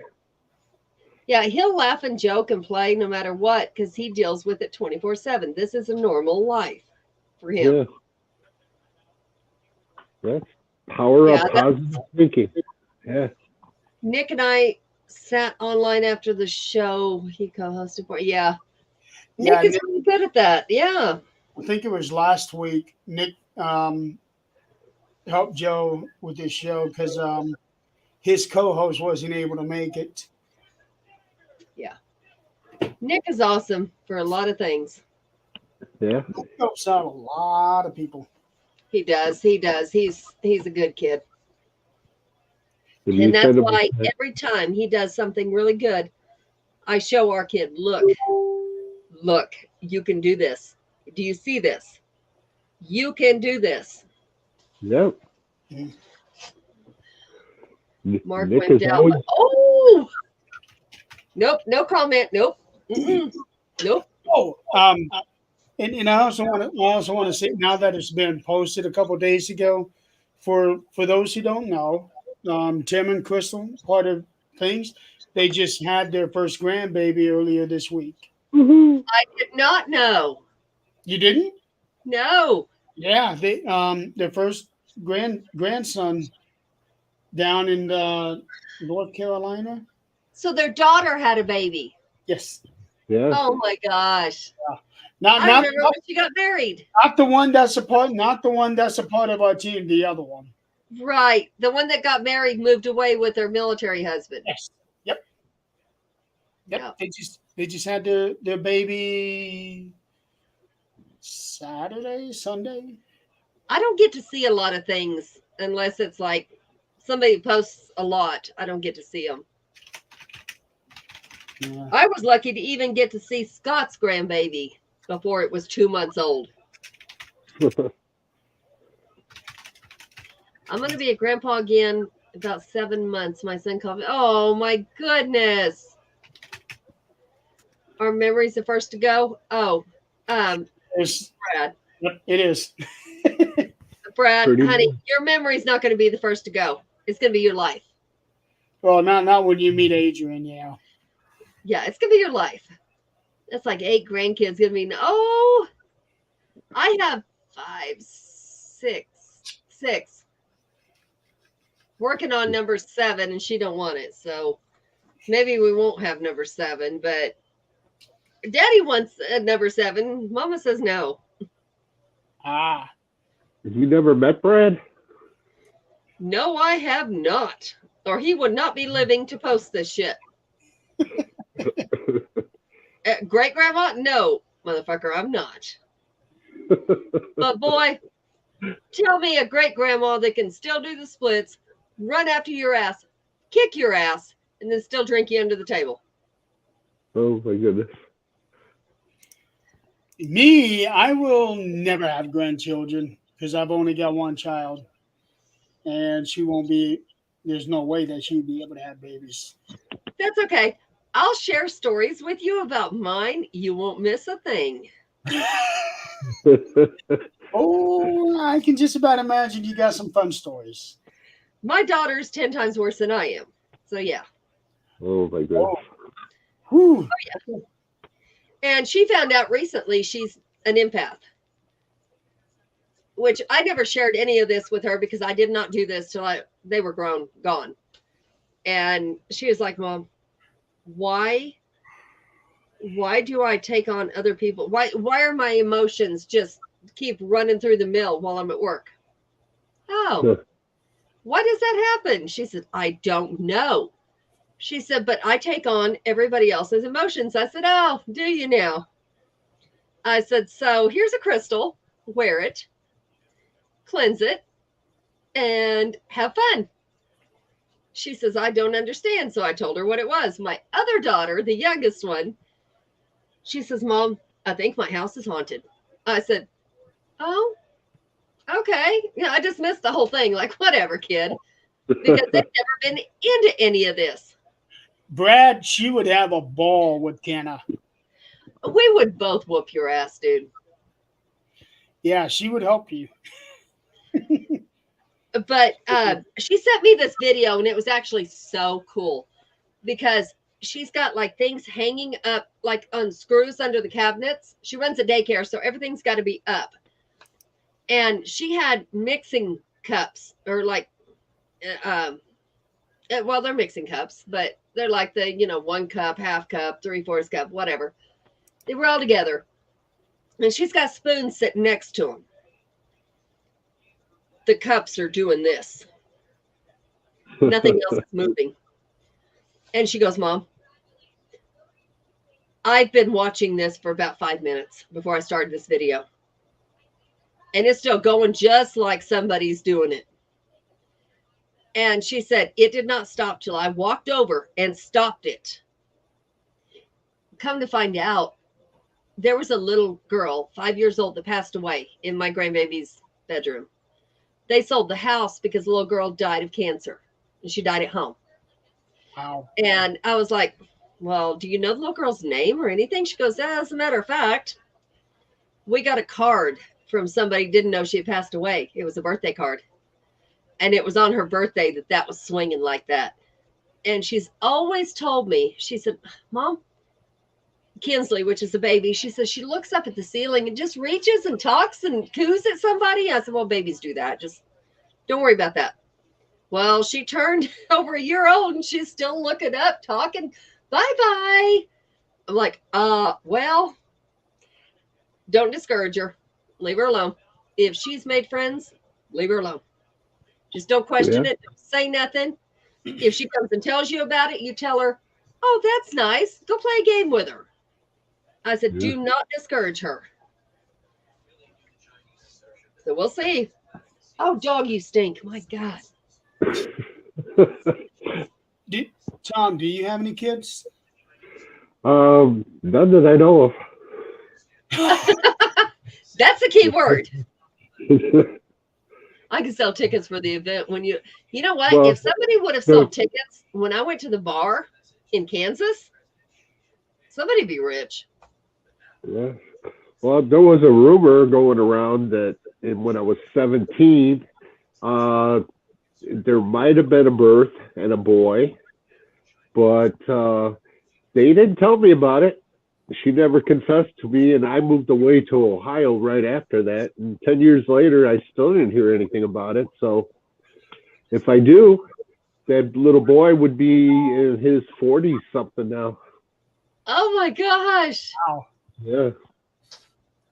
I don't know how I would be if there was a rumor going around that I got another kid out there. I don't know. You never know. Depends on how playful you were. Here he is. Oh, Who's that? speaking of playful, how was the birthday party? What's up, guys? How was the party? Hi, Nick. How you doing, Tom? We were talking about My Bloody Valentine. Oh, you were. Yeah. I said, I think that's going to be a movie of the weekend, isn't it? You know it is. Not to mention on Don your show. Well, yeah, we're supposed to talk about it on Fear Fans next week. Yeah, I have My Bloody Valentine. I just don't know if it's the original or the remake that I have. We're going to be focusing on and watching the Saturday, the original one from the 80s. I told him that you got the extended version of that one. Yeah. Sorry I'm late. So we were celebrating my brother's birthday, so I didn't expect it to go on Where is he? Tell him to come down and get on the camera. We'll wish him happy birthday. He's actually pretty tired right now. He's got to work in about 2 hours, so he's pretty tired. How old is he? 28. He's about to hit that oh shit mark. That's me in 2 weeks. So I was showing everybody earlier. Yes, I saw it earlier. That is awesome. I gotta get one of those. Yeah. We put in our. He asked who wanted one, and we put in our. Here you are. Yes. Which picture did they use? It's before or after the hair apocalypse, Nick? Before the what? Before or after the what? Before the hair apocalypse, or after? Before. It was before. He's in front of the Things banner, so I think this is from when we were all at Waverly. I figured it would be, yeah. Yeah. And then for the one on the counter is the one with him in his cape. Yeah, I like those pictures. I really do. Yeah. Well, I was trying to figure out because I wanted to get everybody on the team on the cover. Mm-hmm. So, and that was the best way that I knew how to do it, getting everybody around the logo. Uh-huh. Yeah. Yeah. And that's how we do a lot of things. So it fit perfect. Yeah. It worked out really well. Yeah. Worked out really well. I got to get one of those though. Seriously, that is just seriously awesome. Yeah, I got a bunch of copies, but also if anybody that wants to get their own, I put links in here. What's up, Anita? Anita. Hi, Anita. Okay, yeah. Here's the link for the digital version.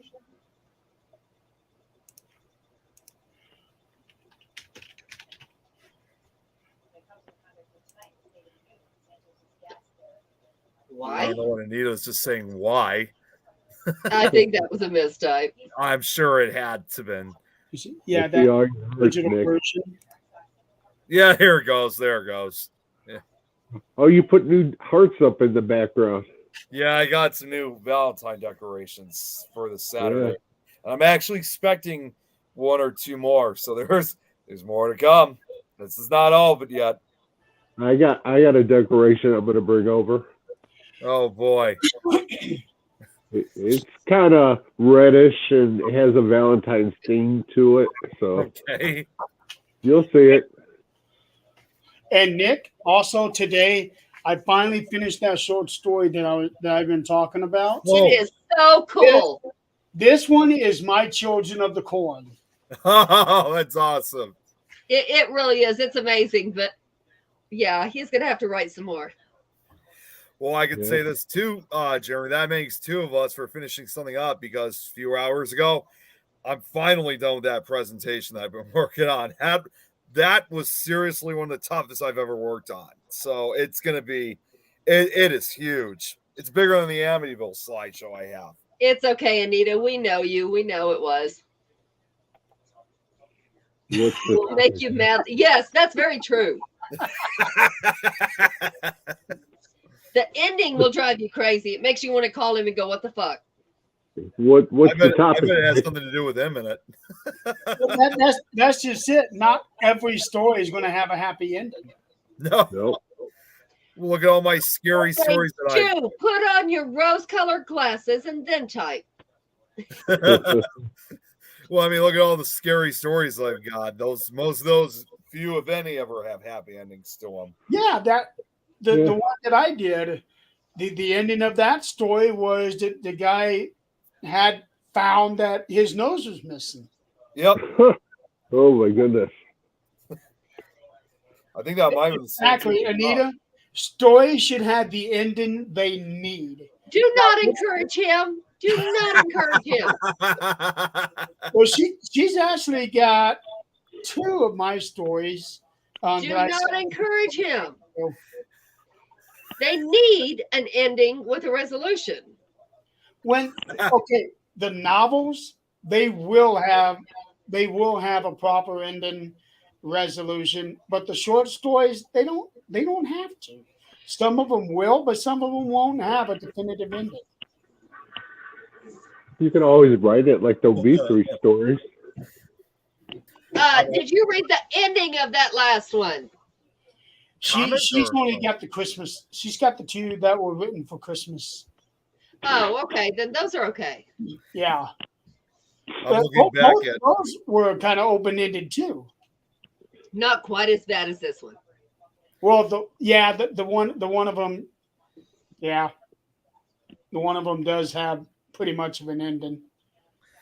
I'm looking at all the previous comments right now. I see Joe mentioned about that. Yeah, he and I were chatting for a few hours after we were done with his show. Yeah. We were talking about Joe because we got way sidetracked and we never got to actually talk about. Well, we did, just not in depth. Right. And also, we were talking about mental health for the first while, actually. Yeah. It took a serious tone for once. Really? Yeah. That's because I wasn't on. Nothing takes a serious tone when I'm on. Well, don't forget, Eileen's not here, so. Yeah, there's nobody. Yeah, that's true. There's nobody giving her shit. Because she be giving it to us, that's for sure. Oh, you know she will. Yeah. So how many people you got coming over the weekend, Nick? Yeah, it's going to be quite an event this Saturday. I'm actually looking forward to Mine too, Joe. Mine too. What do you got, about 5 or 6 people coming? There's about at least 7 that are coming out. Yeah. Ooh, there's got to be at least one novel about each marriage. There's got to be one scary story about my whole entire childhood. Brad, I don't know if I want to see that picture. No thanks. And no, you don't want to see that picture. A picture of you know that the Super Bowl is this weekend. Yes, it is. And somebody was posting on here, well, who you got? You got the Chiefs or do you have the Eagles? And my comment, and I say this every year, my comment is the cable company has already won the Super Bowl. The 2 teams are just playing an overhyped football game. Yep. Yeah. That's all it is. Your motorcycle, Brad. I don't even trust you that those words are really a motorcycle. Oh, I know what he's talking. He sent that to you before, Nick.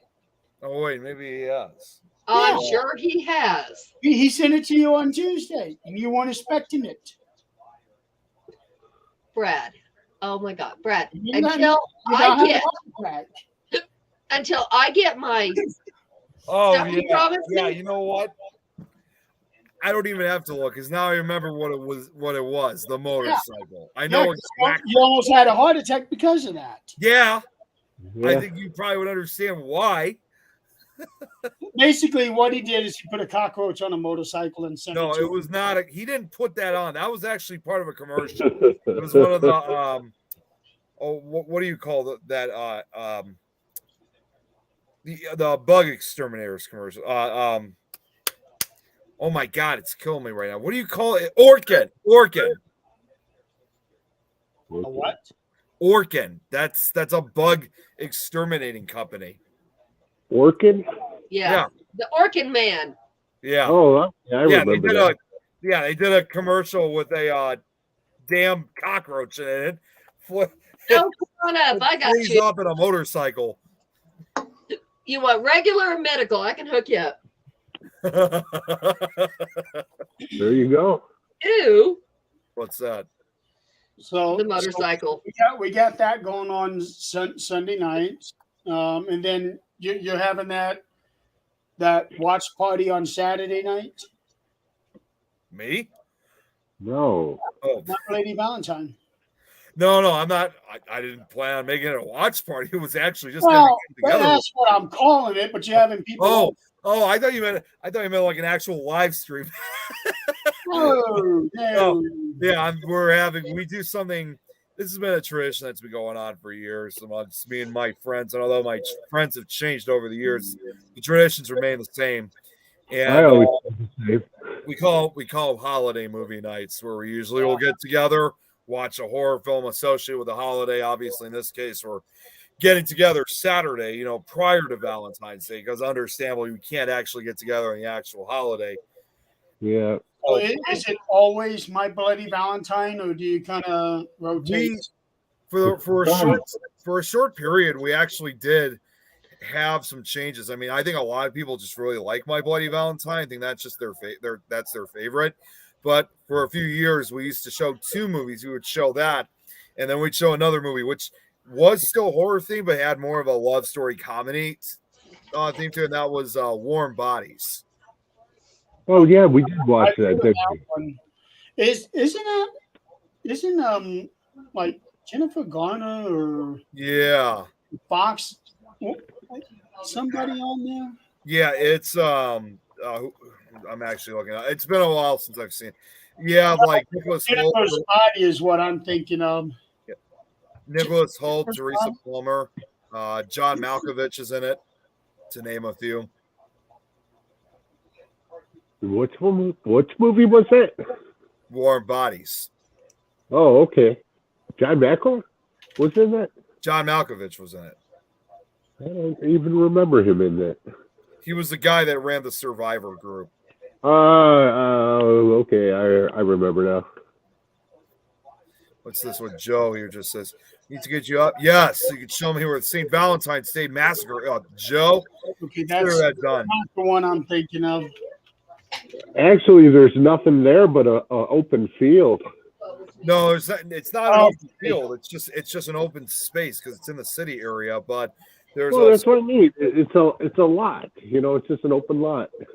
I am thinking of Jennifer's Body because Megan Fox is in that one. Yeah. So that's what I'm thinking of. So Warm Bodies, I am actually not really familiar with. It's the genre for that movie. They actually call it there's kind of a new term when it comes to a romantic story. Well, not even just that. They call it a paranormal love story. That's the term when you're having a love story involved with a horror theme involved. That's what it says. Paranormal romantic zombie. Yeah, paranormal romance. Okay. Yeah. She falls in love with the zombie. What I like about it too is that it even partially pays homage to The Walking Dead, because there's a part in the movie where if you look real closely, I think it's like getting like more than halfway into the film, when they're driving around, they see the zombies walking around. There's a guy that looks literally just like Rick from The Walking Dead. I don't know if that's the same actor, but it sure as hell looks like him. But it's definitely their way of paying homage to The Walking Dead, which of course was popular at that time. That's what I should do on Saturday. Watch Bag of Bones, the miniseries. It looked at me like I just did something really bad to him. We missed a golden opportunity to do Groundhog Day. I can't think of anything for that, Brad. We never did Groundhog Day, did we? I don't know what movies pointed towards that. Other than the movie Groundhog Day, but that's not a horror movie. Just had Groundhog Day. I mean, you could have my bloody Valentine groundhog. I'm going groundhog hunting because he gave the wrong answer this time. Well, for Groundhog Day, that movie, yeah, it's a comedy for us, but when you think about the characters in the movie, it is a horror.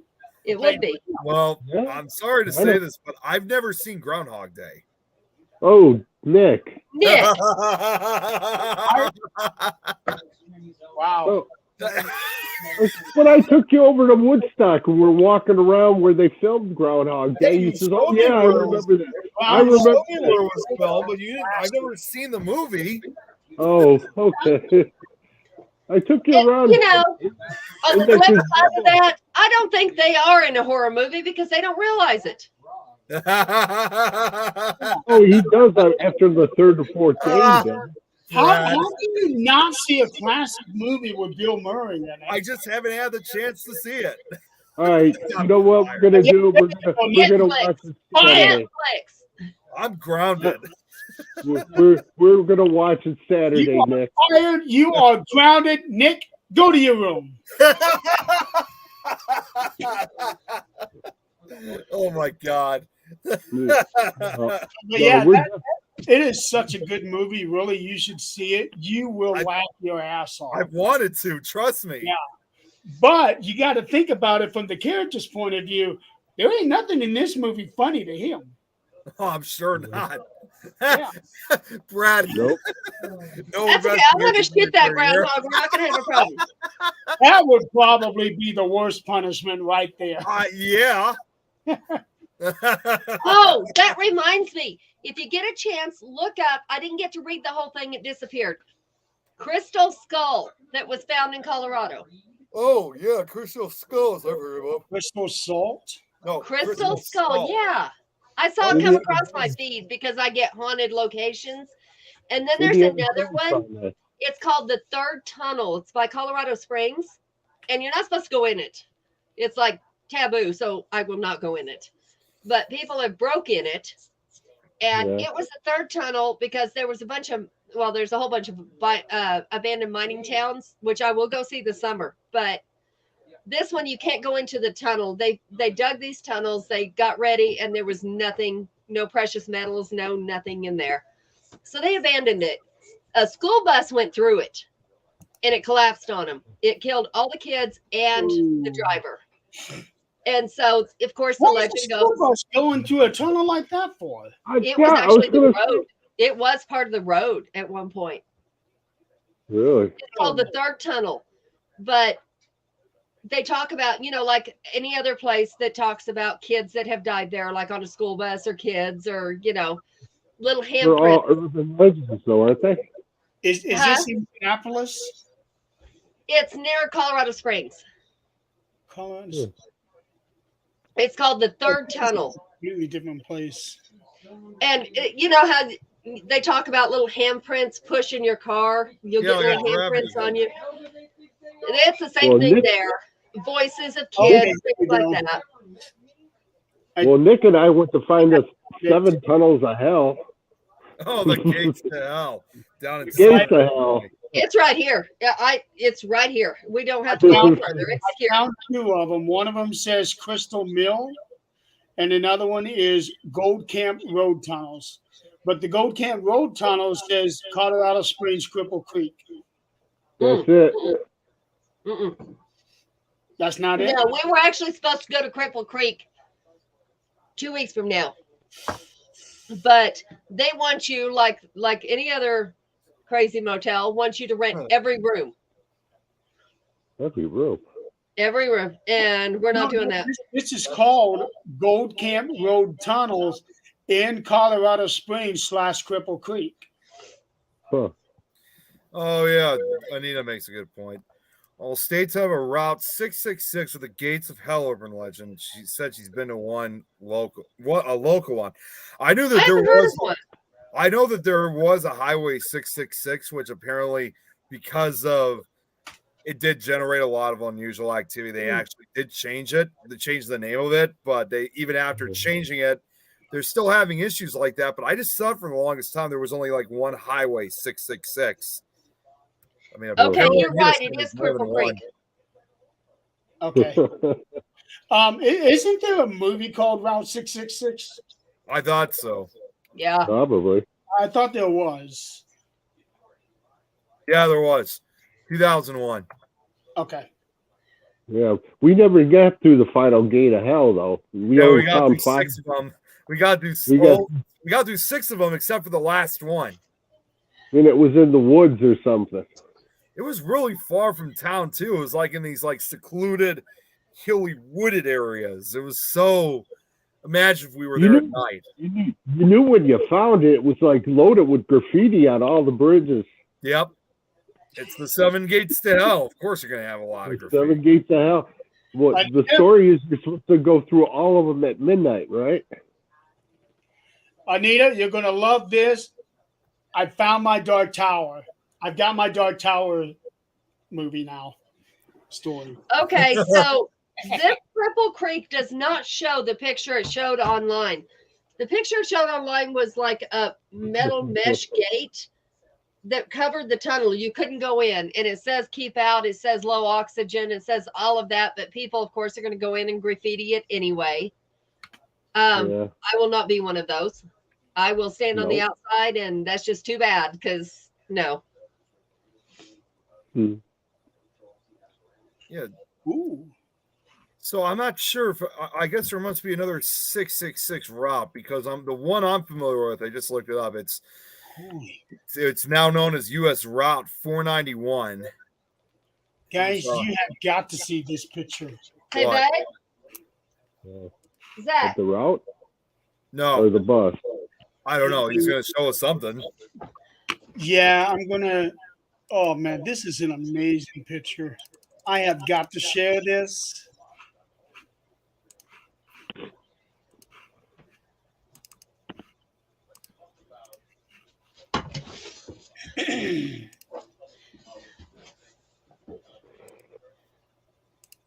Every time she comes back in, she got. Oh! Wow! That almost looks like the place we went to, Nick. Which place? Well, the water is lower than the one at our place that we went by. Yeah, it looks just. It kind of reminds me of the White Water Rapids. Yeah. But just look at this. Yeah. Did somebody used to live there, or what's the story on that? I don't know. It's in that. It's in a picture. Looks like it's in Colorado. It's in an old mining. It looks like an old mine. Okay. This is the Crystal Mill. Is part ghost town, part Disney attraction. As it sits on its high perch, you can feel the history, while at the same time it is so surreal that it almost feels like it should be an entrance to a roller coaster at Disney. It kind of does. So this is located just outside of Marble, Colorado, and is about a 90-minute drive from Aspen. But it's called the Crystal Mill. I think Adrian's looking. I'm looking at the camera right now. I think Adrian's looking it up right now. I put the link here in the chat. And I'm trying. But that actually looks like a painting, though. It doesn't look like a real picture. It really does. Yeah. You know what? Yeah, it actually does. I didn't even see that at first. Now that you say that, I can kind of see it. 5 hours from it. 4 hours and 59 minutes. Okay. Yeah. It's outside of Denver. It's past Denver, near Grand Junction. That's where I stayed in Colorado in Grand Junction. Yeah, because look, I see the same thing. Yeah. Here, hold on 1 second. Oh, is that the same picture? Yeah, it is. Yep. Guess where we're going this summer? You may want to that take one Jeremy look with like that. a real picture. Look at that. Oh my God. I would like be in it. I'd be sitting in it. Excuse me. Providing the safe to go in it. It's very photogenic. Fishing, there is pike in there. There is rainbow trout in there. I like the way how the water looked in that picture, like how it looked kind of all wispy, kind of. You see that on both sides of the road when you're going up to the motel, Jeremy. Family Hotel. Yes. You see that all the way up there. It is so pretty. The water doing that. 41? Is it 41, baby, on the way to Estes Park? No, 85. 85. 34. 34. 34? Yeah. Yeah. Oh, man. It is such a beautiful road trip. Just see it. But also, when you get into Estes Park, that entire town is beautiful. I have seen it at nighttime, and everything is lit up. I wish we could have seen it when we were there all those years ago. Yeah. You need me to bigger for you? Estes Park, even without the Stanley Hotel, Estes Park itself is beautiful. Only problem with that town, though, is like strawberry anybody lemonade plans to like cupcakes. move and live there, it's got to be expensive as shit. Oh, I'm sure it is. I mean, that's basically. I mean, it's beautiful to visit, but as I always say this for a lot of. She said, I always strawberry say, cupcakes with blueberries and lemon frosting. I always say this for a lot of like some areas that have that beautiful look to it. So, like in this case with Estes Park, it's no exception. I mean, that's my address to send them. for people actually living there. That's basically where the rich folks live. Yeah. Well, I told her you said that bitch, and it was on the show. Jan is making strawberry lemonade cupcakes and blueberry cupcakes, which is his favorite, and she's rubbing it in his face, and he's not real happy about it. She's not making any gummy bear cupcakes for you, Adrian. Oh hell no! I can go down the street. We don't need that. You take 34 from her all the way to Estes Park. What? And I left there. Oh, God. Oh my God! To Boulder, Colorado. What, Anita? They made a musical out of The Shining? I haven't heard anything about that. What? That'd be interesting, though. Yeah. Johnny. Yeah, now, guy playing Jack, he's going around singing, I'm gonna kill you with his axe. Come Boy, play if with it us. sounds anything like what that sounds Actually, like, that'd be a horrible show. Cool, he was a mallet, I think. Mike That's was interesting. Turning The Shining into a musical. That's Interesting. that's a demented person worse than what Stephen King is. and here's the thing. Here's the thing. If they did that, this would not be the first Stephen King story put as a musical. No. The batteries are just dead. Those batteries don't last. Anita's like, I'm still processing that horror. You know what? Peter, if it's done right, it'll be really, really good. We'll see if it turns If it's out. done right. Joe here says that's because Hollywood got no imagination, so they have to remake, rehash, and turn TV shows into movies and movies into TV shows, and it all gone to shit if you ask me. Joe's got a point because right now they are working on the third adaptation of Salem's Lot. I've heard. Yeah. This time they're doing it as a feature film where the first two were miniseries. But the thing is, if you do it as a feature film, now you're going to be cutting out a whole bunch of stuff. Right. So I love B movies, especially the ones from the 80s. they redid Wednesday not long ago. I watched it. Good show. And then I found out the real Wednesday had just died after they put it out. I Yep. saw I that. know. She did. That just only leaves John Aston. The only Oh, is it? John Aston, the guy who plays Gomez. it's been a long time since Gomez. I've seen anything He's out the of only it. one still living from that He's cast. from the original What does he series. play? Who is he? He is the oh man, Gomez what's his name? Adams. Gomez. Yeah, Gomez. Gomez Yeah. Adams. Yeah.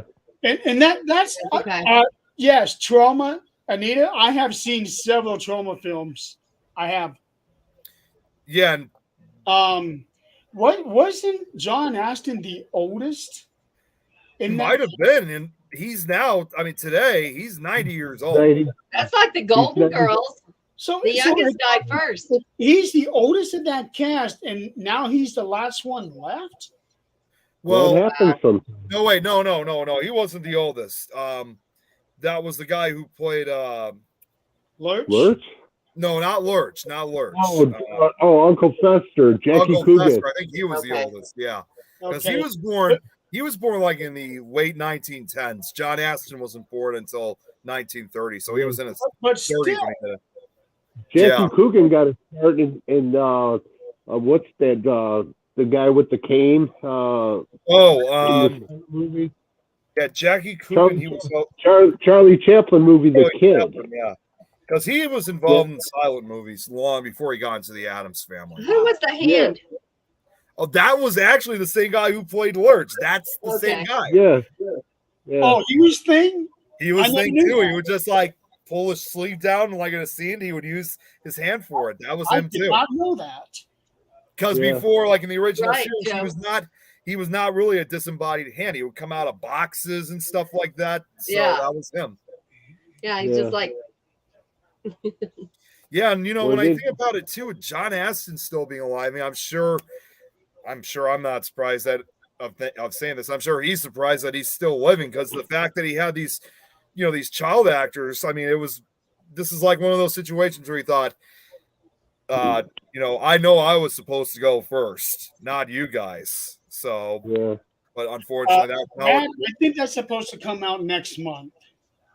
And, I don't know, but I'm going to come play a clown, and now I'm going to come find you. Hey, Tom. By the way, Jeremy knows this already, but you know what Svenguli's hearing? This upcoming Saturday night too. I got it recorded. You know what it is? Killer Clowns. Killer Clowns from Outer Space. Yeah. Jeremy, you don't have the channel Meet TV. You don't have that channel. What is it? Meet TV. I'd have to check. I don't know. Because that's where the guy that played Lurch, he died at the age of 46 in 1979. Yeah, he wasn't even that old. Damn. Wow. I know. Yeah. Well, Lisa Loring was in a movie of mine. Go ahead, Tom. Sorry. No, I said Lisa Loring was in a movie of mine that I made. It was called Dr. Spine. She had a part in that movie. Really? You never told me that. Yeah. Huh? Yeah, she played one of the love interests of Dr. Spine. And who else was in there? Kathy Garver from Family Affair was in it. What were you saying, Jeremy? The kid who played Pugsley. Yeah, he died a few years ago. Yeah, at 59. I know. These would be kind of cool in those pot trays. Wouldn't that be cool to put in a pot tray? I don't know if you can see it. Wow. Give those to children. Okay, so when I put them in a pot tray, you don't give them to children anymore. End of story. No, what I was asking, Nick, isn't this Saturday that's Svengoolie? Yeah, it is. That's why I said it's when Svengoolie airs Killer Clowns from Outer Space. If you have Meet TV, that channel, that's where he airs his show. BTV? No, Meet TV. Here, me. Why not? Like me. Me and you. METV? I got you. I got you. Joe, why not? This is what you got to look for. Okay. I do the whole ashtray and the tray, and then a little canister. There you go, Jeremy. Yeah, there we go. I'll check and see if I do have it. I have it. Yeah, I was going to say, I know when they first started with this channel, originally it was just, a Chicago-based channel, but now they've been able to expand throughout the country. So now everybody talks about all the time. Yes, you have a show coming out on A&E. It's called Where the Hell Did Brad Go 30 Years Later? Yeah. You should have it. I have Comcast, so wait a minute.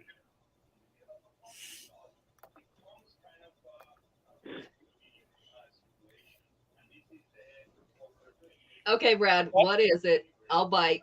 What is it? Oh, it was 20 years ago that actually Meet TV began. It was early January of 2003 it started. Yeah. Damn. We can get Brad to be the new son of Svengoolie. He's gonna be the ghost Svengoolie is what he's gonna be. But they're looking for the spawn of Spenguli. You'll see it advertised if you watch it. I can tell Jeremy's still searching if he's got it, because I think if he does. You know, it's kind of confusing me because I looked it up. What happened to MeTV on Comcast cable? Answer, this is back in October. That channel is now showing the MeTV lineup, and MeTV channel is now Grit. Oh well, babe. Huh? The dogs, can you let them in there? I think they're getting the neighbors again. I thought I kept hearing barking. I was gonna say, what the hell is that noise? See, I knew I should not have ever been nice to that little shithead. Oh, I didn't know this. The TV network Decades is a sister network to MeTV. Yeah.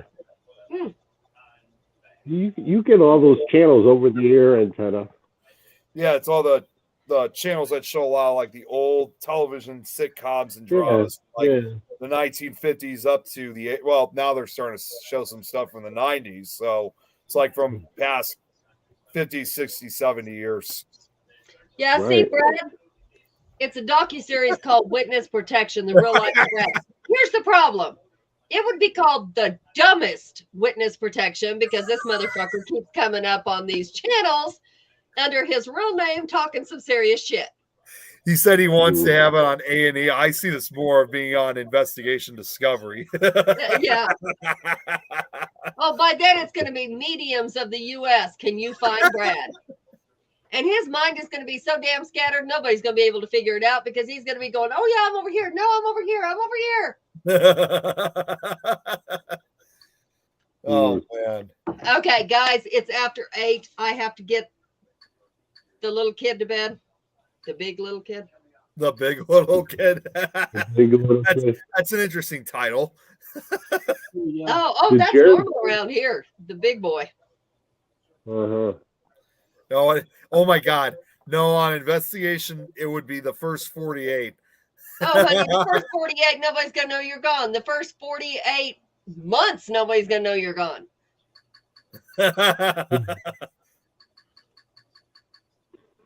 Poor Brad.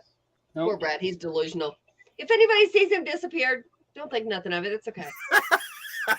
You talked to the wrong person. It's either me or his ex. Figure out which one. I'm surprised he hasn't mentioned anything about it. So I'm going to have to do a search. No, for the because I did. So it's not showing up on my TV. So yeah, you'll have to, hopefully if you do, then you'll be able to watch the show on Saturday. Well, yeah. I've got it on 3 DVDs.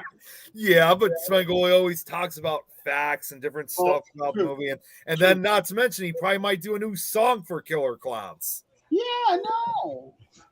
Okay. I have enough clowns in this house. We're not going to watch this. So, all right, y'all. Have a good night. Hi, Sarah. Oh, Hi, hey, Sarah. Y'all have a good night. I will see you next week. All right, take care, Adrian. All right. Good night.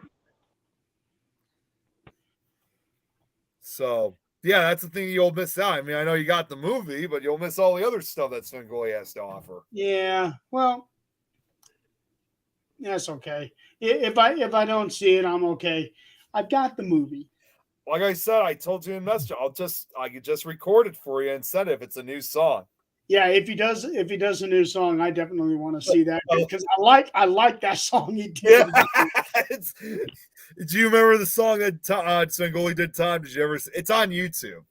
Did you ever know what song he parodied? Yeah, it was where he parodied the Partridge Family's Leroy Brown, but it was Killer Clowns. I'm in the middle of this movie here. I started it last week. I'm halfway. Yeah. This is really good. Yeah, it is. It started out like it was going to be one of them stupid movies, but after it got 10, 15 minutes into it, then it became more of a serious type movie. I like it. Wait a minute, David Harbour said it's. I think it's going to be one of those new Christmas holiday classic movies that they're going to show for years to come.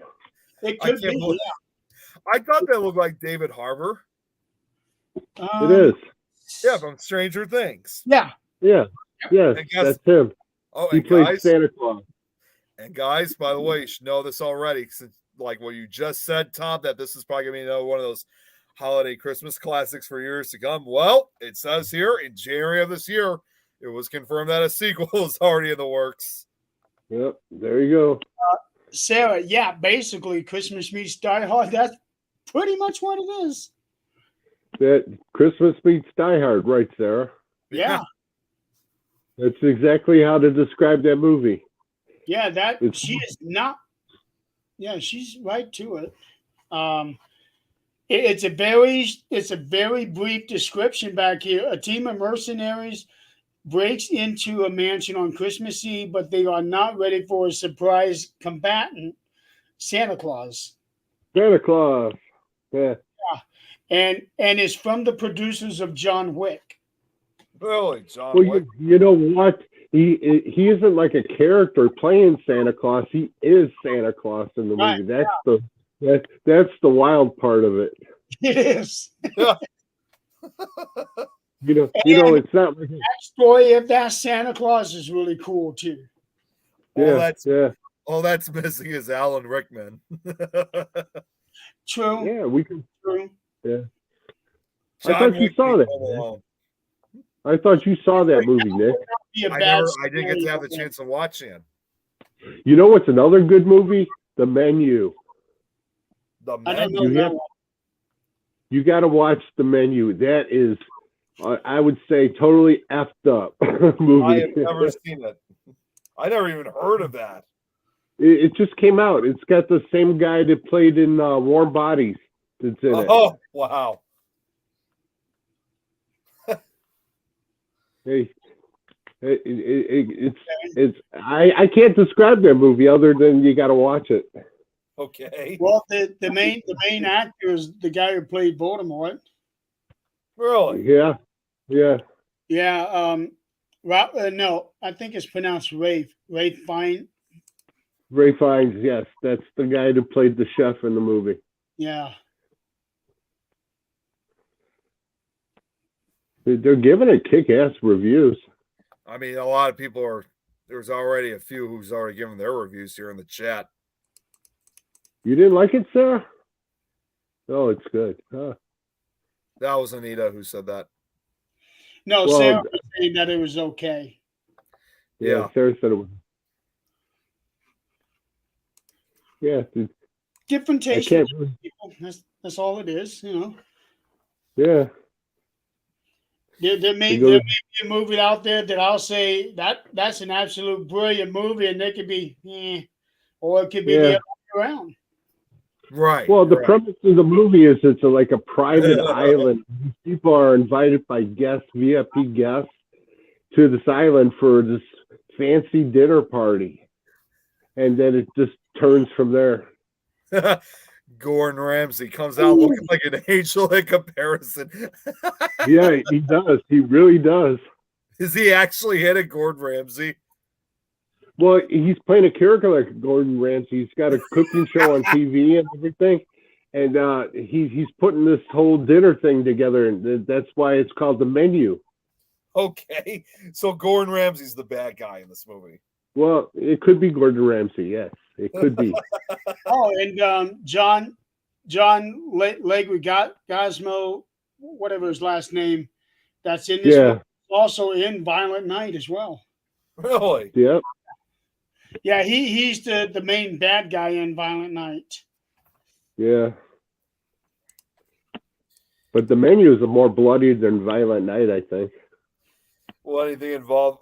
I'm just gonna say this now. I mean, you said it was all messed up, Tom. Well, let's be honest here. Anything that's also involving Gordon Ramsay is gonna be messed up. Yeah, it's messed up. Yeah.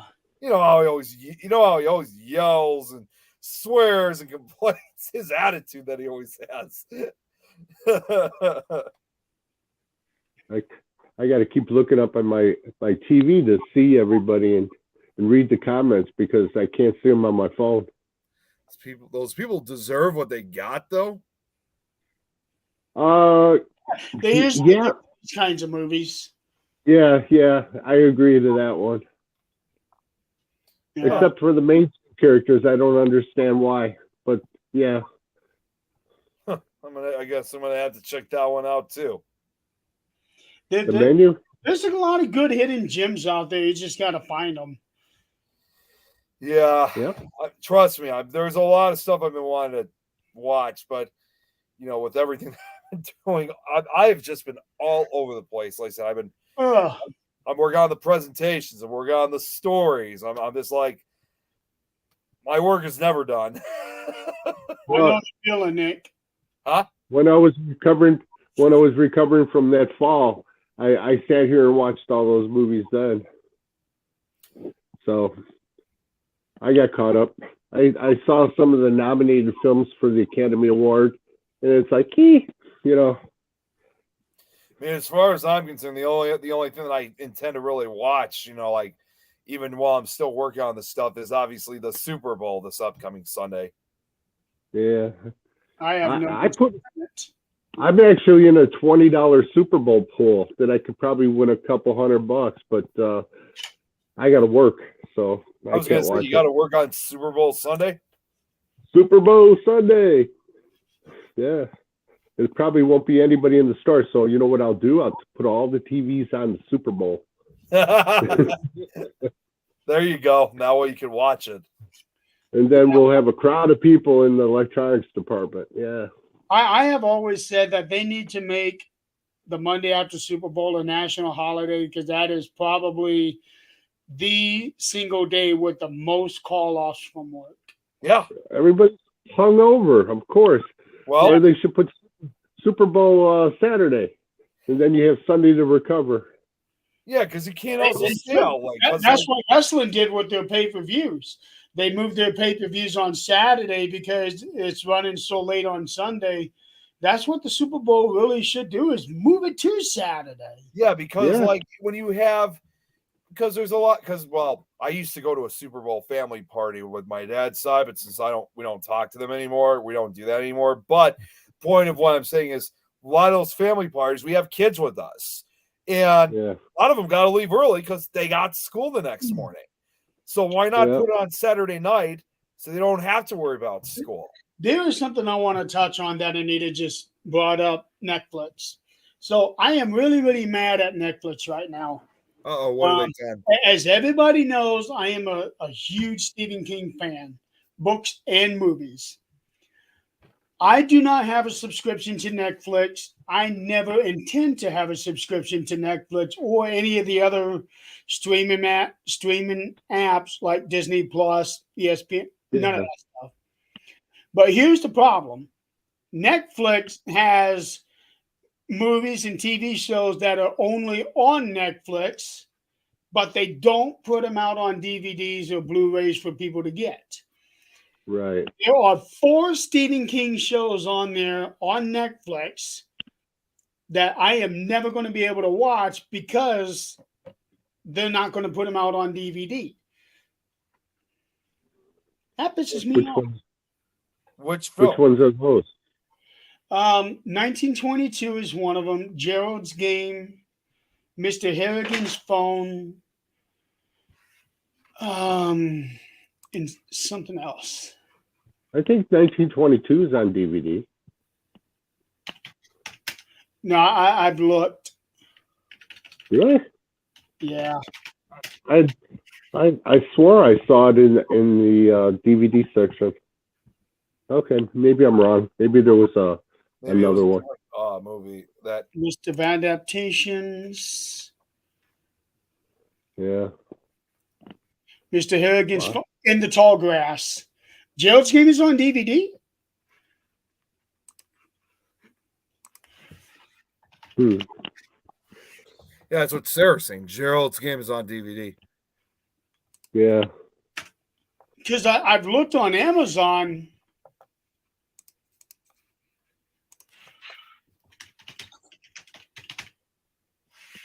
Gerald's Game. Yeah, it's not. Yeah, it's not coming up on Amazon for Gerald's Game. Well, if it don't come up on Amazon, I don't think it's out. The audio books are there, but not the DVD. That's weird either way. Well, yeah, I mean, Netflix used to put some stuff out on DVD because I got the first 2 seasons of Stranger Things, but they haven't released any more. Well, what they're counting on is for people to pay them however much money every month to be able to watch their shows. I don't want to pay you every month. I just want to pay for one DVD and that's it. Wow. Yeah. Well, how do you watch Netflix without subscribing to it? You don't. Oh, okay. You don't. Oh my God, guys. Okay. What? I gotta bring this up. And this actually is revolving. Okay, so Jeremy, I'll start off with, so like we have talked several times about that horror version of Winnie the Pooh. Remember that movie we keep talking about? Mm-hmm. You know the movie I'm talking about, right, Jeremy? What's that? Oh, I'm saying I just came across an internet article here. So like before when you, me, and Greg, we were talking about that Winnie the Pooh horror movie. Yeah. Okay. It turns out there's an article here that is a move over MCU, the creator of viral low-budget horror Winnie the Pooh Blood and Honey, wants to make a cinematic universe of twisted childhood characters. In a new interview, they already have plans in motion for making Blood and Honey 2, a Peter Pan horror movie, and a Bambi horror film. Bambi. I know some people are not fans of this, but I am all in favor of turning these childhood characters into horror flicks. Because think about it. Look at a lot of the Disney stories that we have. They came from scary stories from way back when. All fairy tales are like that. Disney size.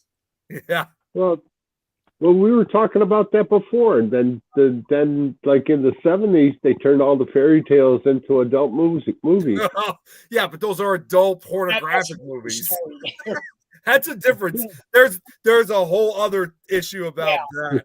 But a lot of the cartoons that we grew up with, I think Sleeping Beauty was one of them. Snow, I think was one of them. Snow White. A lot of the Disney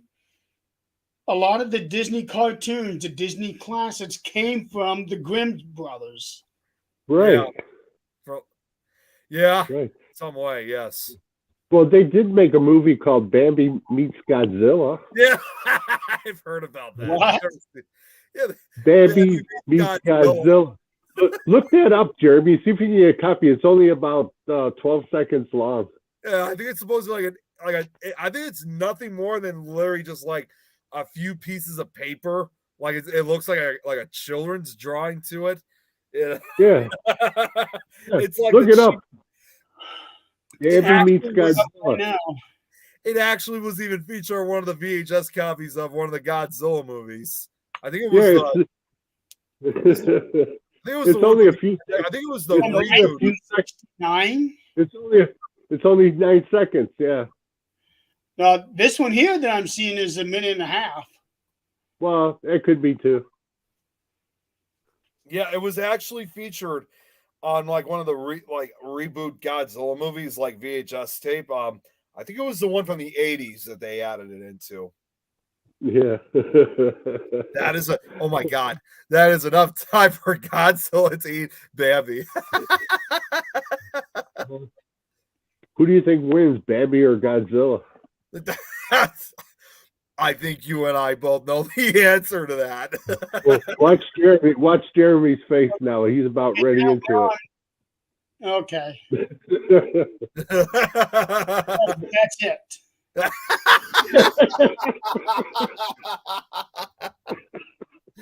Oh my God.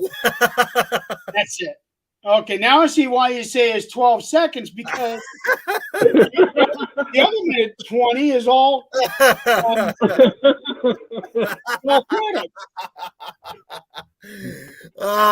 Oh, hey, what's up, Larry? My meds arrived finally. By the way, it's Joe again. I'm just using. Thank you to the town of Tokyo for their help. I don't even think Tokyo or Toho Company Limited had anything to do with that.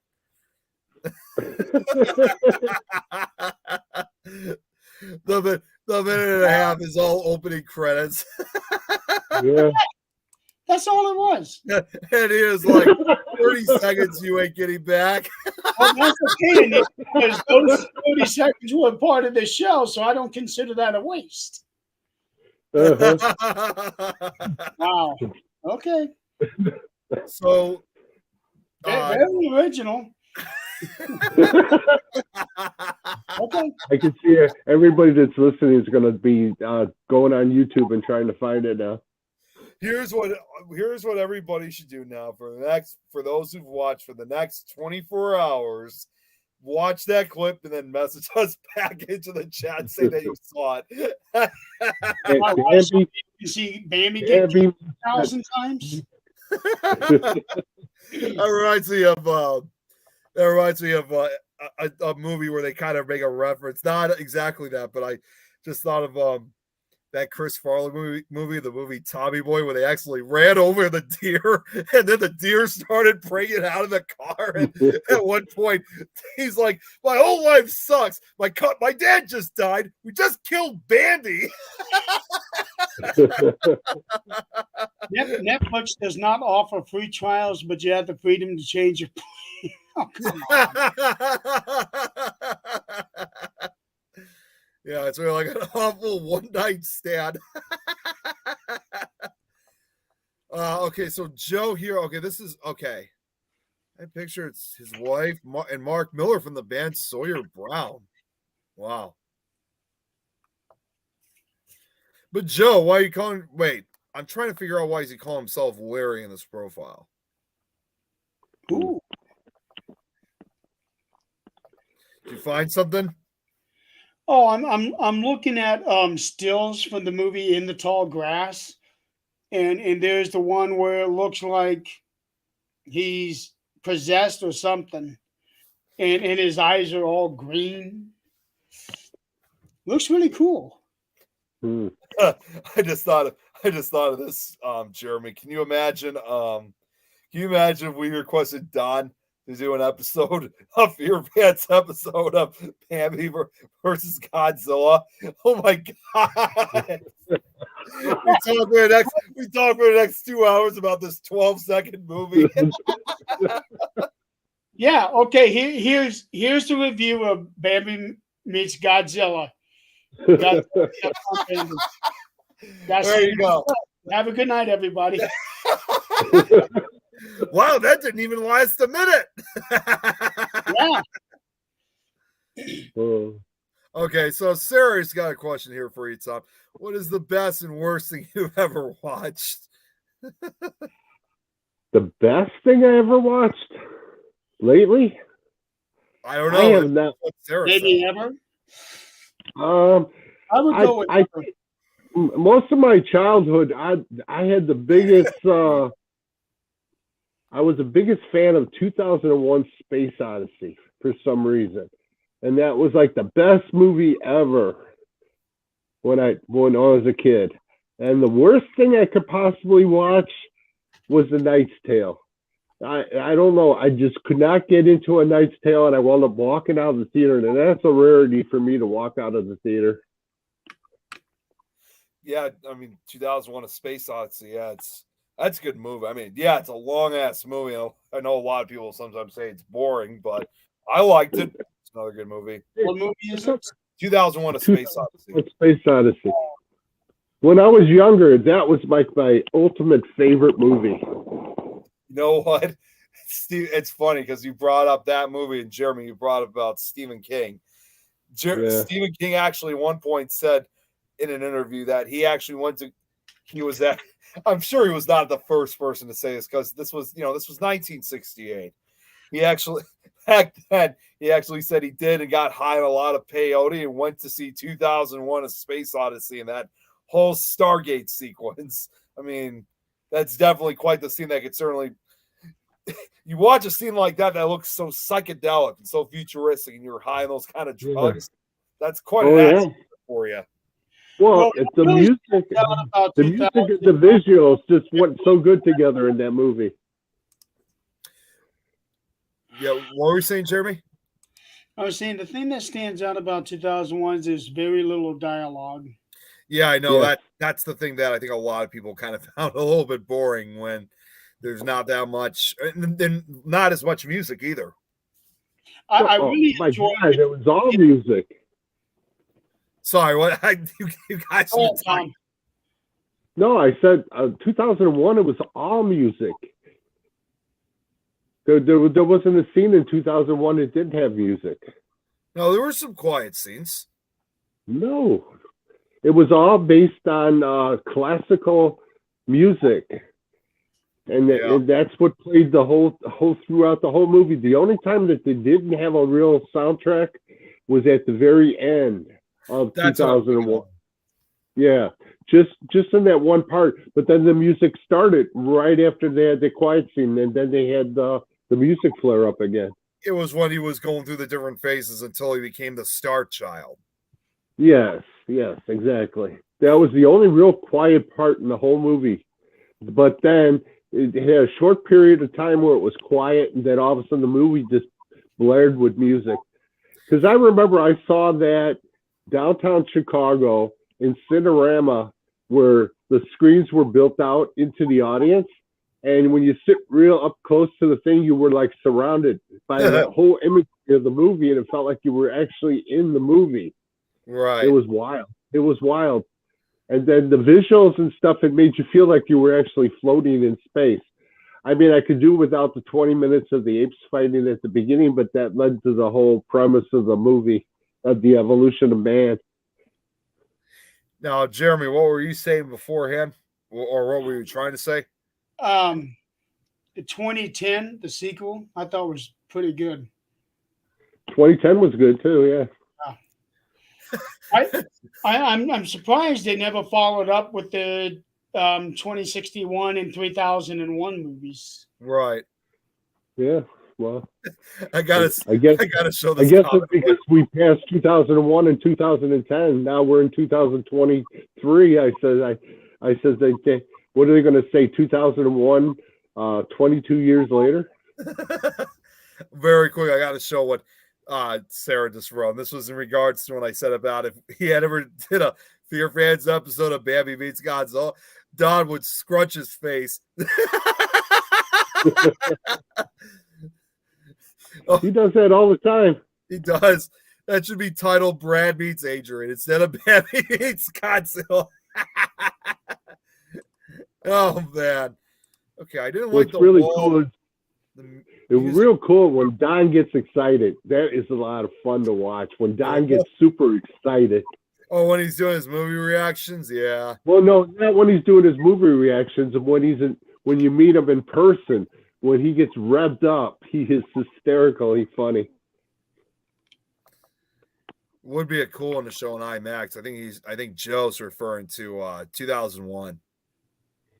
Oh yeah, well, it would play good on IMAX, but the IMAX screen format is different than the original presentation of 2001, which was filmed in I think it was a ratio of 2.78.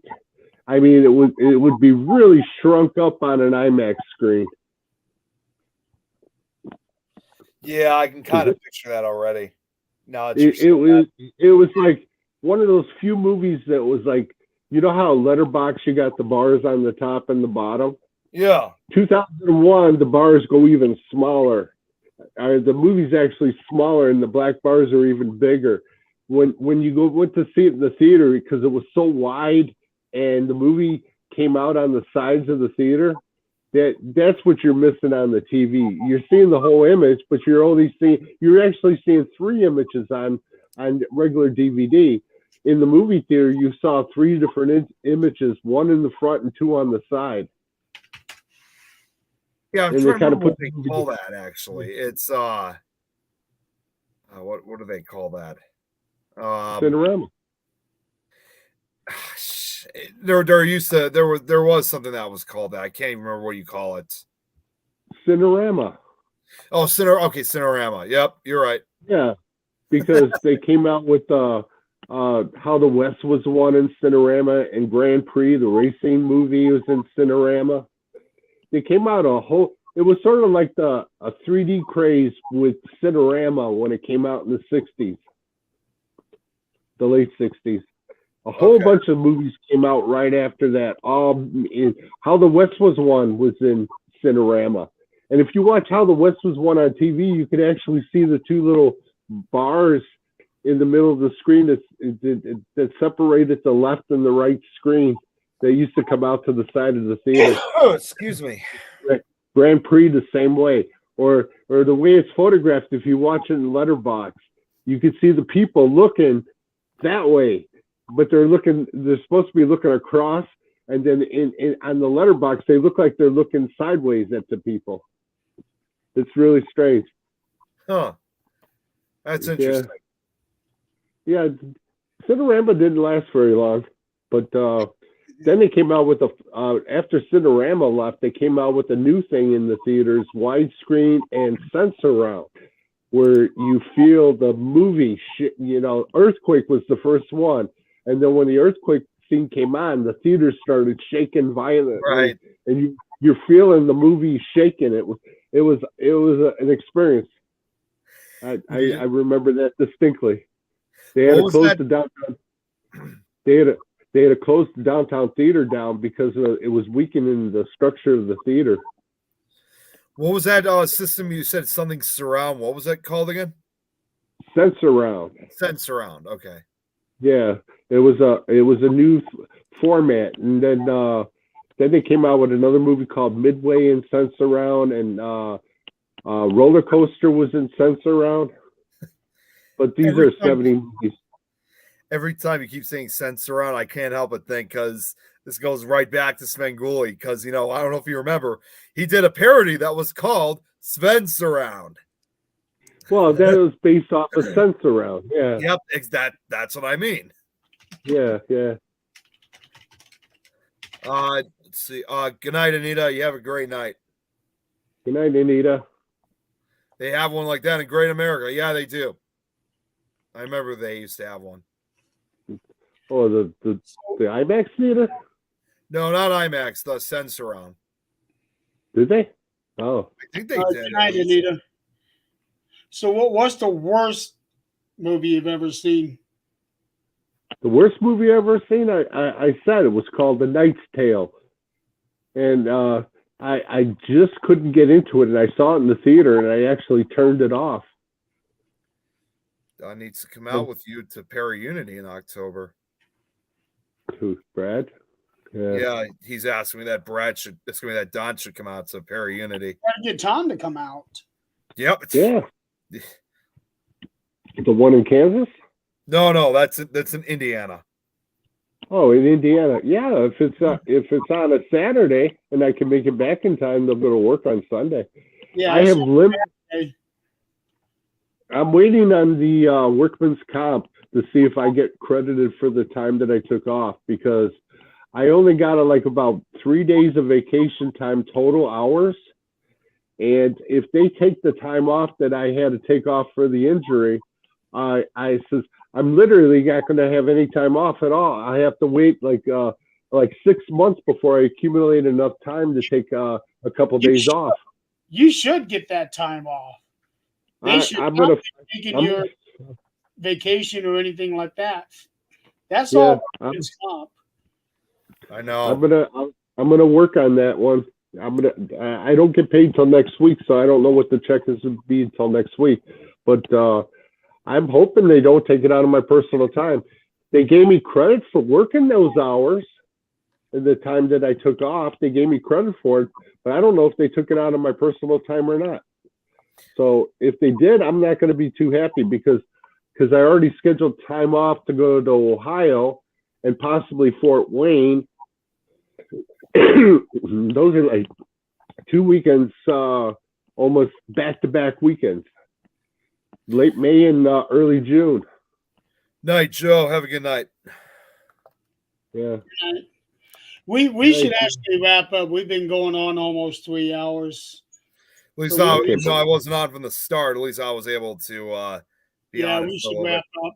Wait, is that for Mike's event? Yeah, Mike. We're thinking about it, but we haven't made an official thing yet. I feel strange pain to see a friend of mine, to go to his event, pay full price. I said, I think he gives us a discount. I'm not sure. Yeah. He said something about people in the Connecting Universe get a discount to go to that event. But I haven't heard anything from him. I mean, right now he's in Egypt, so we're probably not going to hear from him for about another week and a half. I thought he landed originally in France. He went to Paris first, and he did the catacombs in Paris. I didn't see that. Oh yeah, he posted it, and I don't know if he posted it just to the Connected Universe group. Like Sarah's part of the group, I'm part of the group. I was trying to get you involved in the group, but you don't have a lot of time. Again, with my schedule right now, like I said, I'm all over the place. Yeah. So he's going to have that presentation of the Connected Universe in Fort Wayne at the Bell Mansion. And that's going to be in early June. And then if we go to the Paracon in Ohio, that's in the last couple weeks of May. Then we go out to Ohio. Because it'll be the one year anniversary of my little tickle with the truck. Oh my God. Yeah.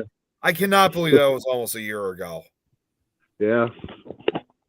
That was a year ago. It was on your side of the car too, so you had the front row seat to that one. Yeah, I was probably scared more than you were. Like, holy cow!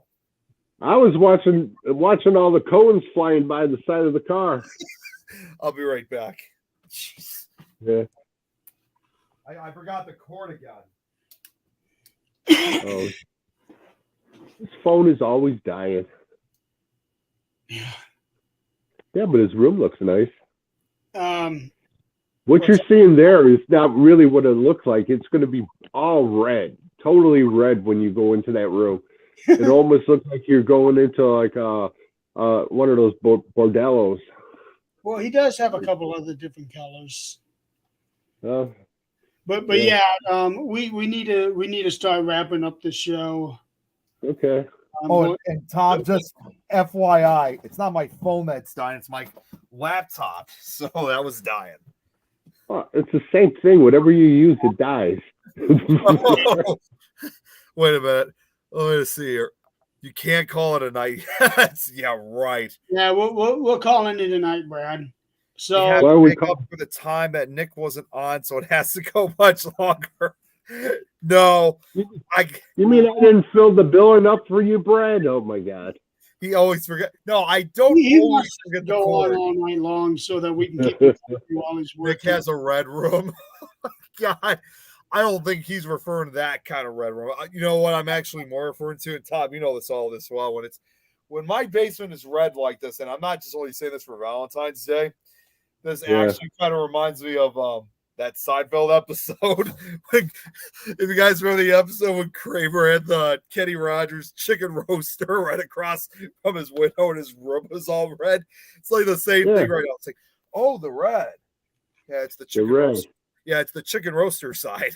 It's right across from my window. Shut the shades. They are shut. People and my parents will usually make references to the episode, like when Jerry asked Kramer, like, how's life on the red planet? I said your basement, when you first walk in, is so red that it looks like a bordello. I look at it more from Seinfeld, like what Kramer had to go through. Oh, with the chicken side. That's what I was just talking about, the chicken roaster side. Yeah. Well, Valentine's Day. Wait, nope. Nick will now forever be known to have a red room. We'll go red rum, red rum, red rum, red rum, Here's something red that Sarah rum, just brought up. red She said, rum. Brad just wants us to account for his presence. We know Adrian hasn't found him. Oh, shit. Yeah. Red rum, murder, murder. Oh, man. Yeah, but we probably will have to start wrapping up though, because like I said, I gotta do a few other things too. I mean, even though I'm done with the presentation that really took a long time for me to work on, I gotta make some last minute changes on it before I officially exit it out and have it ready for next week. What is it?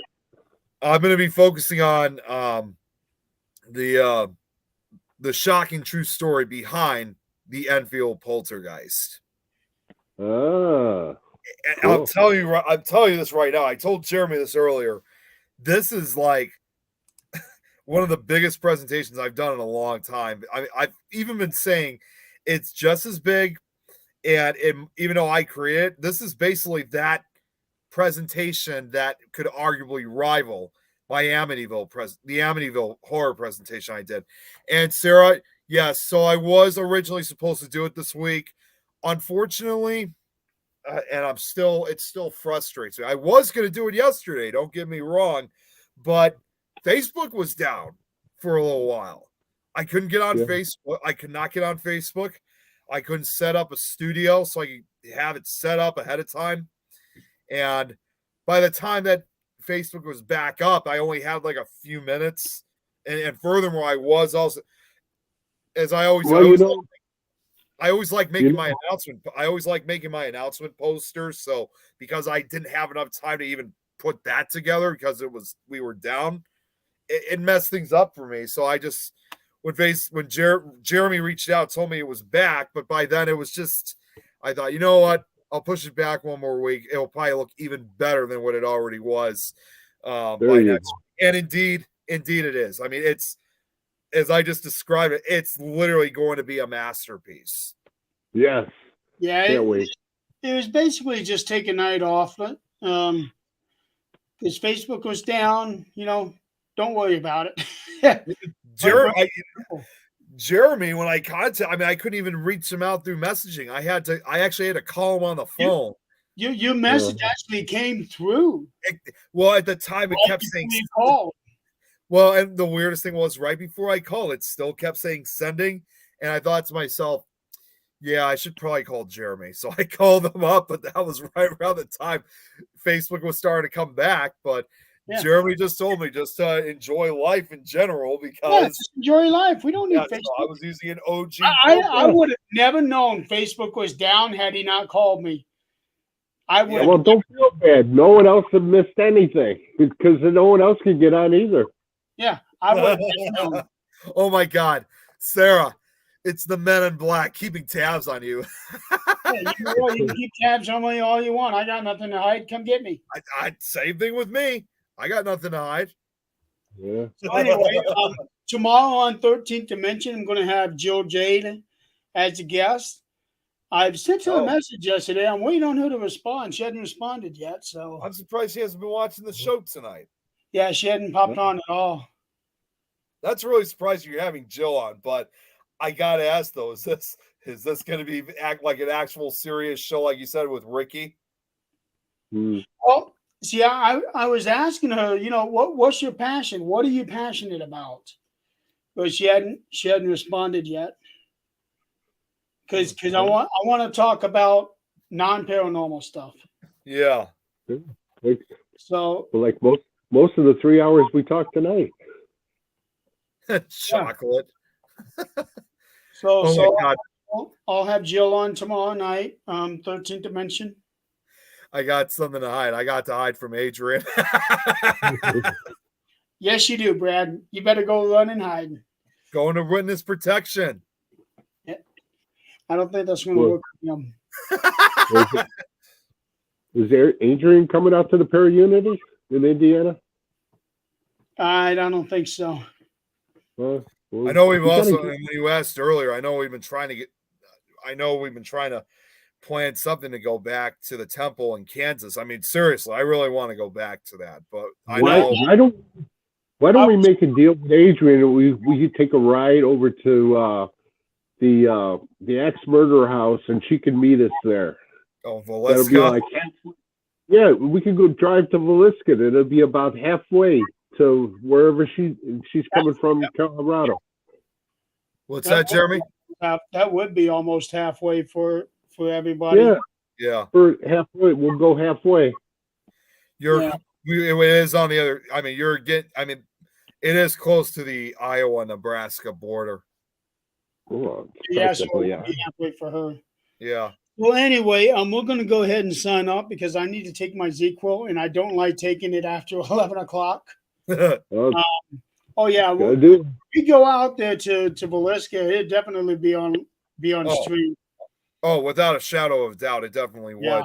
But yeah, like I said, I also would like to try to get back to the temple soon because we're, already I'm overdue for a visit. So hopefully we could plan something too for Kansas in the future. I know we haven't had anything yet, but I'm hoping soon. Well, there's temples out here we can go to. Yeah. You just have to check. That's all.